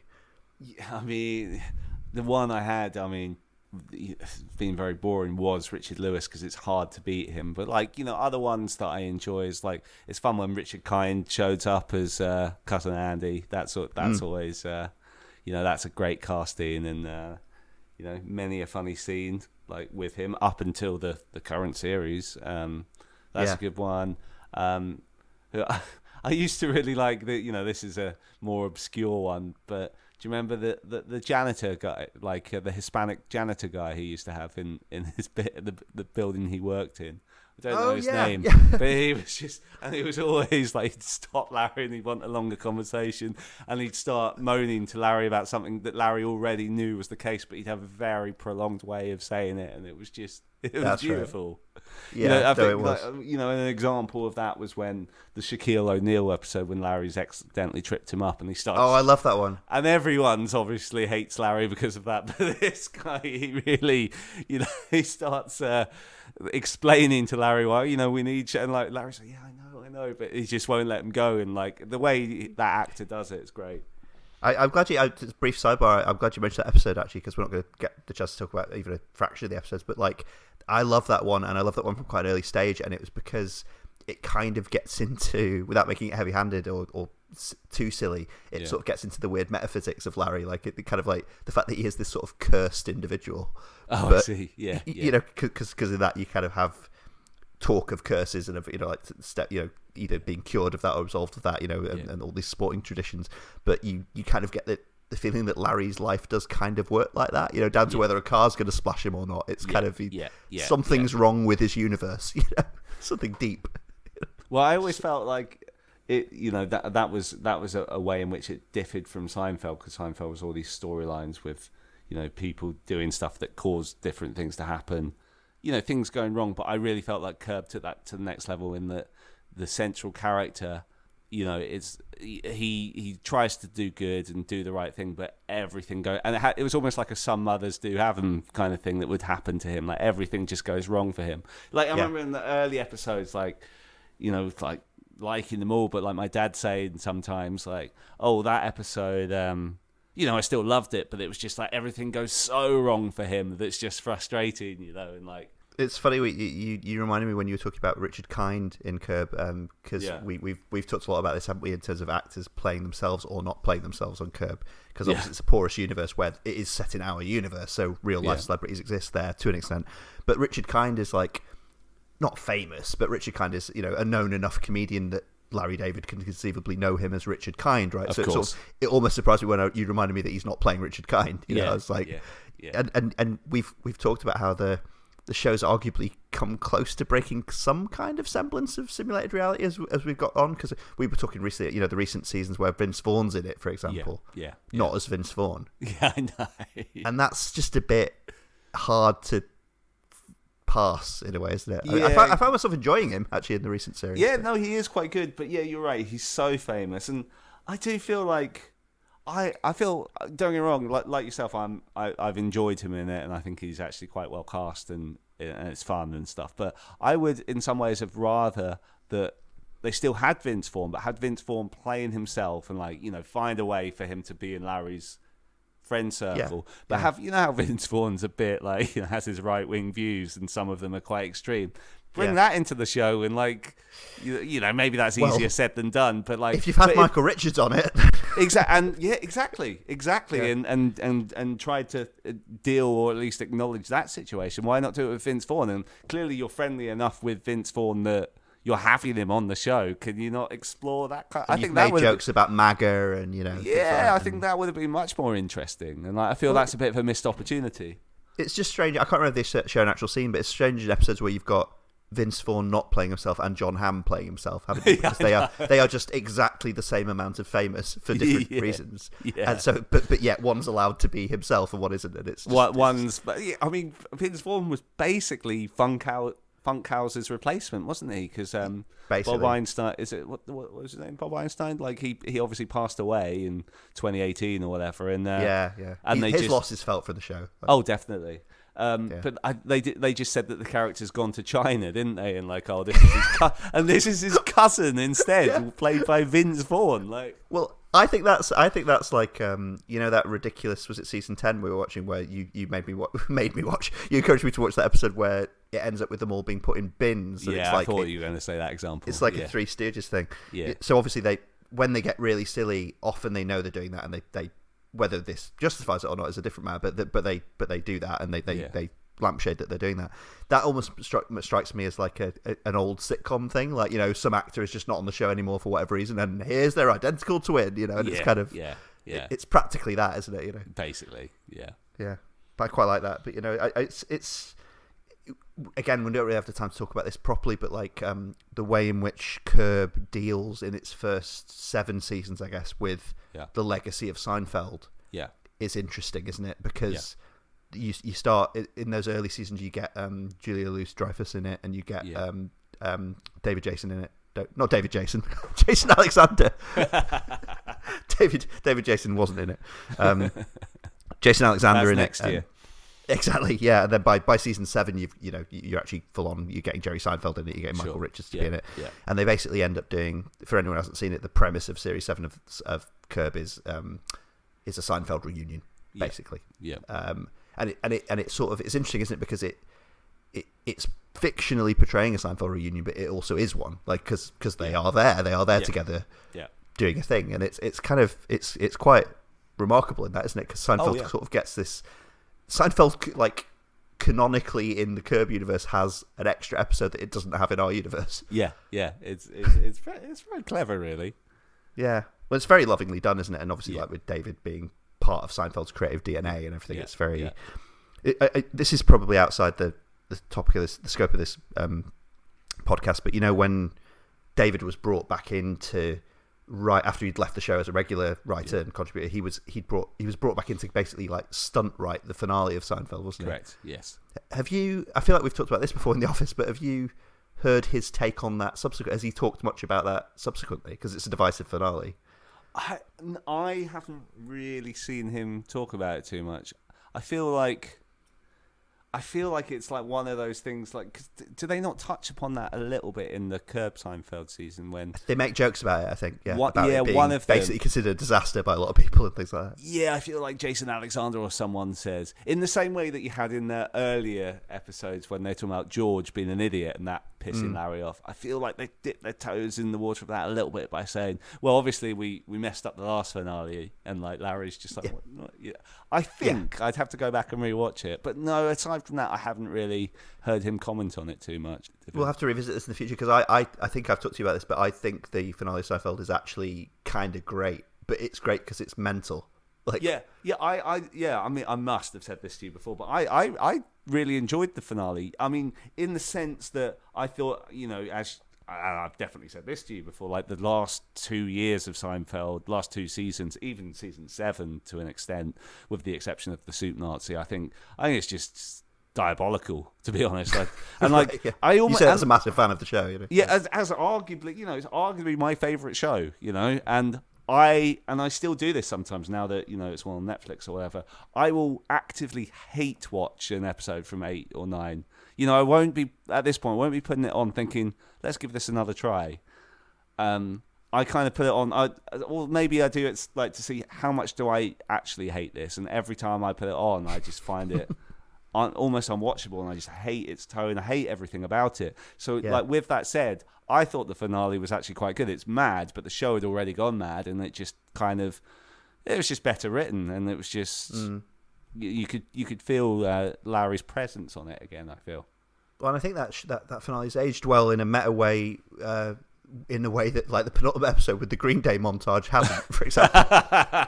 Get back to pop punk, Yeah. I mean, I think I found that quite cringe at the time, to be honest. I think that was definitely a you had to be there thing for the late 90s. But yeah, well, we kind of skirted up to this already, but let's get to the sort of unapologetic fanboyish stuff as regards Curb. Yeah, let's do it. I think I know you're the answer to this from off mic chat with you, but what do you think's the best season of Curb? 100% series 3 for me. I love series 1. I love series 2, maybe a bit more than series 1.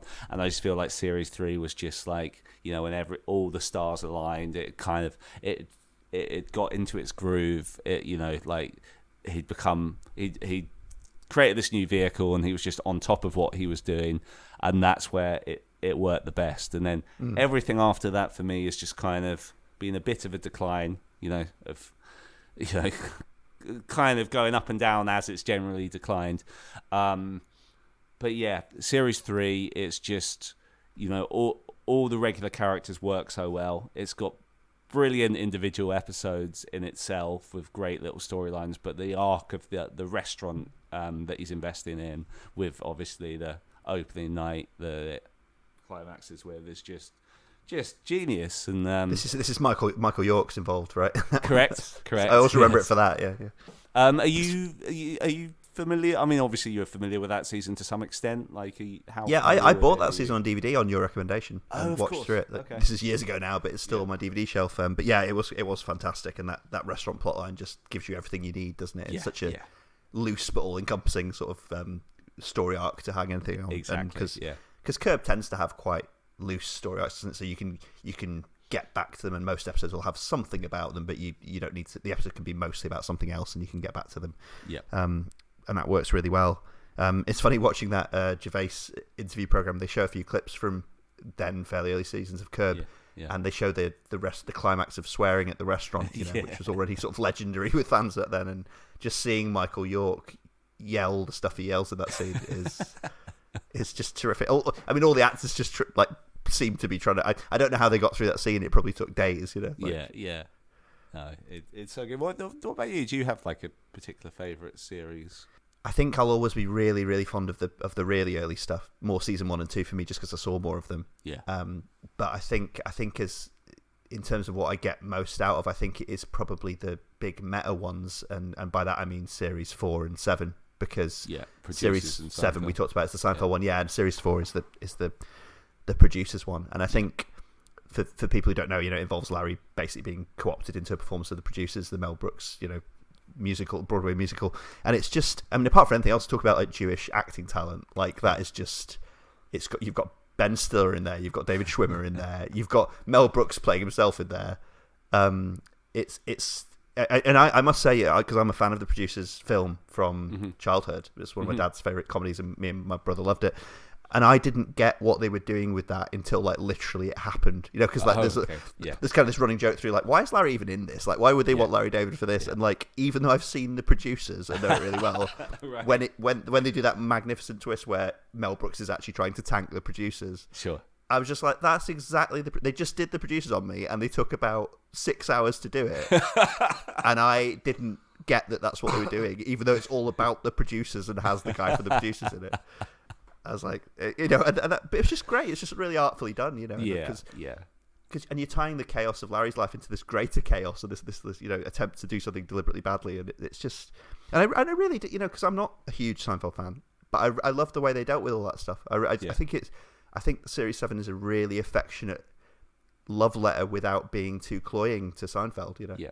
Yeah, definitely, and even attempting to deal with the Michael Richards incident, Yeah, which, so I think those are great. I think I'd probably, if I had to really force my hand, I'd probably go series 4, just because it had that moment that kind of pulled the rug out from under me, and it's just really it's very simple, that series, but it's very clever at the same time. So yeah, in terms of individual episodes, are there any? Because I think I remember The Wire from the first series, for example, where him and Cheryl are trying to get that wire removed. Is that actually the one that involves Julia Louis-Dreyfus as well? Yeah, because the guy won't sign the thing. I forget his name. He's a famous comedian in it. He's another one, famous comedian not playing himself, but he refuses to sign the agreement unless he can meet Julia Louis-Dreyfus, basically. That's kind of the setup there. Yeah, that's a classic great. episode. It's funny, actually, the Judy one as well that I was mentioning before. I remember that when we did the Blackadder 2 podcast of this show, we were talking about sitcoms that we kind of like, but sitcom episodes that end with the character in a position that they can't possibly get out of with either their life or their reputation intact. Yeah. And, in Blackadder, we were talking about him being, the Lord High Executioner and getting into all sorts of ridiculous scrapes and things like that. But then the episode just ends, and the next episode, the status quo is reset, and you just have to imagine how that could possibly have happened. Yeah. I remember the Judy episode kind of ends like that, right? Because you've got like Larry David in the bathroom, and that kid has like yelled out that he's like been inappropriate to her, and he's literally having to climb out the window as you hear like an angry mob assembling outside and stuff like. And it's like, how on earth did he talk himself out of that one? Like, we know he's innocent, but that's like career-ending stuff. I know. You know, it's like, and then they just allude to it at the end, you know, when he's got this "I steal forks and restaurant" sign, and they walk past, and he goes, "That was a bottle down my pants." That's right. Yeah, I don't think that would quite cut it personally. No. But, you know, it's no, that's great. I mean, do you have any? It's a weird show. I feel like a lot of people have favorite Curb scenes and things like that. It's probably more common to have a favorite scene and a favorite season in some ways, you know. But like, do you have any individual episodes that really you can watch over and over again and never get tired of? Yeah, I have a few. I mean, I really, really loved the Cobb salad episode from series 2. You know, the excuse me, you Jewish? You want to check my penis? All those classic scenes in love. You know, that was. I think that's an absolute classic. And then series 3, you know, some of the stuff around Oscar the dog. When they're out with that couple, and like Larry refuses to thank her for dinner, only the husband because he works. And then the various scenarios that happen between him giving Oscar the dog to them, but Jeff needing Oscar back, and some of the scenes in that episode, absolutely amazing. I think those are probably the two that stand out the most. Mm. I've just realised that we didn't mention that Gervais himself ended up in Curb. Oh yeah. That didn't really work, arguably. No, not really. No, I mean, that was a very hit and miss, mostly missed series. Well, it was series 8, wasn't it? When Larry was in New York, and you know, Gervais had kind of, well, for me, outstayed his welcome by then anyway, and yeah, it was just kind of, you know, not as disastrous as Gervais's Simpsons episode, but it was, you know, not what it could have been had they had Gervais at his best in it. Do you know what was really surprising from that Gervais meets David episode? Yeah. He'd already done The Simpsons by that point. They make in the intro to that, they make reference to it, and I was like, what? It hadn't come out, but it had been, you know, that was like upcoming. It was widely known that it was to come. Yeah, that's insane. Yeah, like that he'd already jumped the shark in that manner. Like at that point. Yeah. But again, less about Gervais. So I'm going to ask you. We're getting quite near wrapping up now, but I just want to ask you kind of, you know, a big question that you and I have talked about. I think you and I have been talking about this the last few years in the office, actually, because we sort of hinted at this before. But Curb, did it aired? Was it season 8? Would it be back in 2011? Yeah, that's right. That's right. Is that right? And then it had a, I think, like 7-year hiatus or something like that. Close, 6 year. Came back in 6-year hiatus. Yeah. Yeah, because it was enough for, like, you know, I was living in like a shared house in Manchester when Series 8, you know, aired, and then years later I was working with you and living in London, and everything when Series 9 came on, and so it's aired like 3 seasons now in what you might call the new Curb, or the sort of almost like the revived Curb, really. It's almost like Family Guy-esque, you know, like they brought it back, you know. So sort of taking those 3 series as a whole, and maybe specifically the most recent one, Series 11, is it still good? And what does that even mean for this, you know? Good. See, good. I wouldn't go that far. But right. It's still enjoyable. It's still worth watching an episode to see if the episode is enjoyable and it makes you laugh. But so is it a bit like spinning a sort of roulette wheel for you? Like, are you just going to a little bit? Yeah. And you know, it's rare that there'll be an episode where I'll be like, that was absolutely appalling and didn't make me laugh once. It's kind of, you know, they're sort of generally, you know, this is nonsense, and it's very much a shadow of what it was, but it will make me laugh a couple of times. The latter episodes of the last series, I was surprised by how much they made me laugh. It did me too. I was enjoying it. I think I said this to you, but like, one of the biggest problems for me emerging, and it's not, you know, I still enjoy it, but like emerging with it is, I find all the actors mostly still very charming and very engaging, and the other characters obviously we love now, and you know, everything like that, and you know, you'll have your favourites, but they're all very good at what they do. I think David's the one who's kind of not lost it, but like he's just, his performance is just, it's kind of like we were talking about Whatever Works before, you know, more through complacency, I guess, and too much comfort in the role and stuff. He's veering off into really broad Larry David. Yeah, when he just starts like just shouting in arguments and stuff, and it's just not in the same way he used to do. Like, almost feels like he's shouting to the cheap seats at home now. Like it's just kind of, you know, it does. Like he's performing to the camera more, and it's kind of, I was quite shocked when I went back and watched the series 1 episode, and I was just like, he had this really low key performance going on, and really low key ease with Larry David most of the time as the character, you know, and it kind of, he's really amping it up, and there's only so much, as I say, like Three Stooges-esque kind of lampshading you can do before you just kind of conclude that he's kind of lost, I guess, kind of like lost his interest in doing it properly. I guess. Yeah. I think that feels fair, definitely. But I wonder how much of that, just briefly go back to Cheryl Hines and JB Smoove, like, I wonder how much of that is like, JB Smoove has a very different energy as a regular scene partner to Cheryl Hines, right? Like, whatever you think of the characters, like, I wonder how much of it is he's just working with more cartoonishly big actors and characters, and that's how you play that. Yeah. I mean, maybe there's some truth to it. But it's funny, like, I mean, you know, and I say this as someone who'll very happily drop a program that I used to love if I don't, you know, if it's not doing it for me. As I said I didn't watch Seinfeld at the time, but the fact that, you know, I absolutely love it, but the last 2 series can get fucked, quite frankly. And, you know, like like with The Simpsons, you know, and you're the same, you know, we're not going to watch a Simpsons post 1998. So, you know, I'd be very willing to give Curb the same treatment, but, you know, clearly for me, it still has something that I'm getting out of it, you know. Yeah, I think what annoys me is that, you know, I was talking before about how season 7 with, you know, sort of very, very tentative reunion with Cheryl for me is a perfect ending. I think it's always annoying when shows go past a stage where you consider that they could have a perfect ending. Yeah, and it now has that base. I think what's going to happen with Curb is it's going to have either a ludicrous ending or it's just going to peter out. You know, one day a series will happen and then it will just be done. You know, we won't know it. You know, but which is exactly what I thought had happened in 2011. Actually, but we're not in that universe.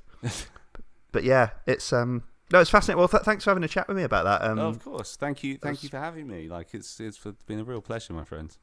Yeah, it's really good to talk over that, and I think that is the sort of topic, especially when you expand it to Seinfeld and, you know, his other stuff and the sort of comic antecedents and stuff. You could just go for ages about that, you know. So, I'm not going to give you the trivia quiz, but, you know, that's enough. But I did want to ask you a final question before I let you, you know, plug your own show and things like that, which is the one that I teased earlier today. Made me laugh in regards to your musical taste. Would you say the Larry David character was punk? Yeah, I mean, you asked me that earlier, and I was just like, I've been thinking about this, and I'm gonna say, I mean, yes, he is. Come on, he's just he gives zero fucks. I suppose that's kind of like one of the attitudes that was supposed to come with punk rock. I think anyone who considers themselves a punk or is a fan of punk and is a fan of Larry David, they're going to say he's punk, aren't they? And I suppose, like, I mean, obviously, I meant it mostly as a ridiculous question, but like, I suppose there's a sense in which if you go back to the old school punk, like, you know, all you need is 3 chords and a guitar. You know, you don't need all the big production stuff. Curb itself is kind of punk, right? Like, it's you know, guerrilla. You know, you get a camera and your funniest mates, and not even a finely tuned script, just an idea of what would be a funny scene, and you're away, right? You know, I mean, exactly. And obviously, that's kind of like saying, you know, that's a bit illusory, right? Because not everyone is Larry David. Not everyone can make that. Not everyone knows Jeff Garlin. You know, like, you know, you can't make that work for everyone, but it's that ideal, isn't it? Yeah. So you could make that you could argue that angle for sure. That's great. Well, it's an angle I like anyway. Well, yeah, I mean, you know, we talked a bit about your show before, but would you like to just give us the details about, you know, where you can find that, where you can listen to that kind of thing? Thanks, mate. So as I said at the top of this, it's called The Wasting Time Podcast, and basically, if you search for that, I mean, if you just Google The Wasting Time Podcast, you'll get all our links. But essentially, whatever platform you listen to your podcasts on, search Wasting Time Podcast. We should be the top hit, which is fairly easy to find. And yeah, like if you have any interest in the kind of music that I talked about at the start, you know, we might have something for you. Or as David kindly said, you know, even if you're not interested in the artists, it can still be hopefully an interesting listen. So yeah, thanks for that, David. can attest to that. It certainly is an interesting listen. And people do go check that out. And hope to have you back on the show in the future, Chris. Yeah, pleasure. Look forward to it. Awesome. Great, and I'll see you at work in a few days. Yeah, look forward to that less. Unavoidably, yeah. From me, you've been listening to the show, and you know what the show is because it says it at the end on the theme music and all that. It's good to be back, and we'll see you again soon. These are words coming from the dog, and everything I do is lit. Yes, sir. Hopping right along, trying to get my party on. Call my nigga Leon. Let's go, bust that bitch. Lottie Dottie, Snoopy's in the party, smoking that yes sir, the best serve is good for everybody. It's some players in the house. If you see them, point them out. Put up in that Bentley with my nigga Leon Black with me. That's simply 2 layers of macking on you bitches like true players. Bitch, who cares? We came to make the party crack. No games, I'm in the party strap. Snoop Dogg and Black, now where the party at? Pop that champagne bottle. We going up full throttle. Don't matter wherever Snoopy go, these hoes gon' follow. Glasses up, we toasting. Backwoods, I'm smoking. VIP, I'm posted. Eeny, meeny, miny. You know where to find me. With a cute face, bitch, big ass and waist tiny. I got 'em lined up like tic-tac-toe. That's 3 in a row. An exotic bitch, a snow bunny, and me and your hoe. We all up in the club, living our best life. Black gave a nigga thumbs, nigga, like that's right. You've been listening to the EscapeGoat podcast, hosted by David Fagiani. If you want to contact the podcast with any feedback or thoughts, you can leave comments on our Libsyn page or under our YouTube videos, or email us at escapegoatpod@gmail.com.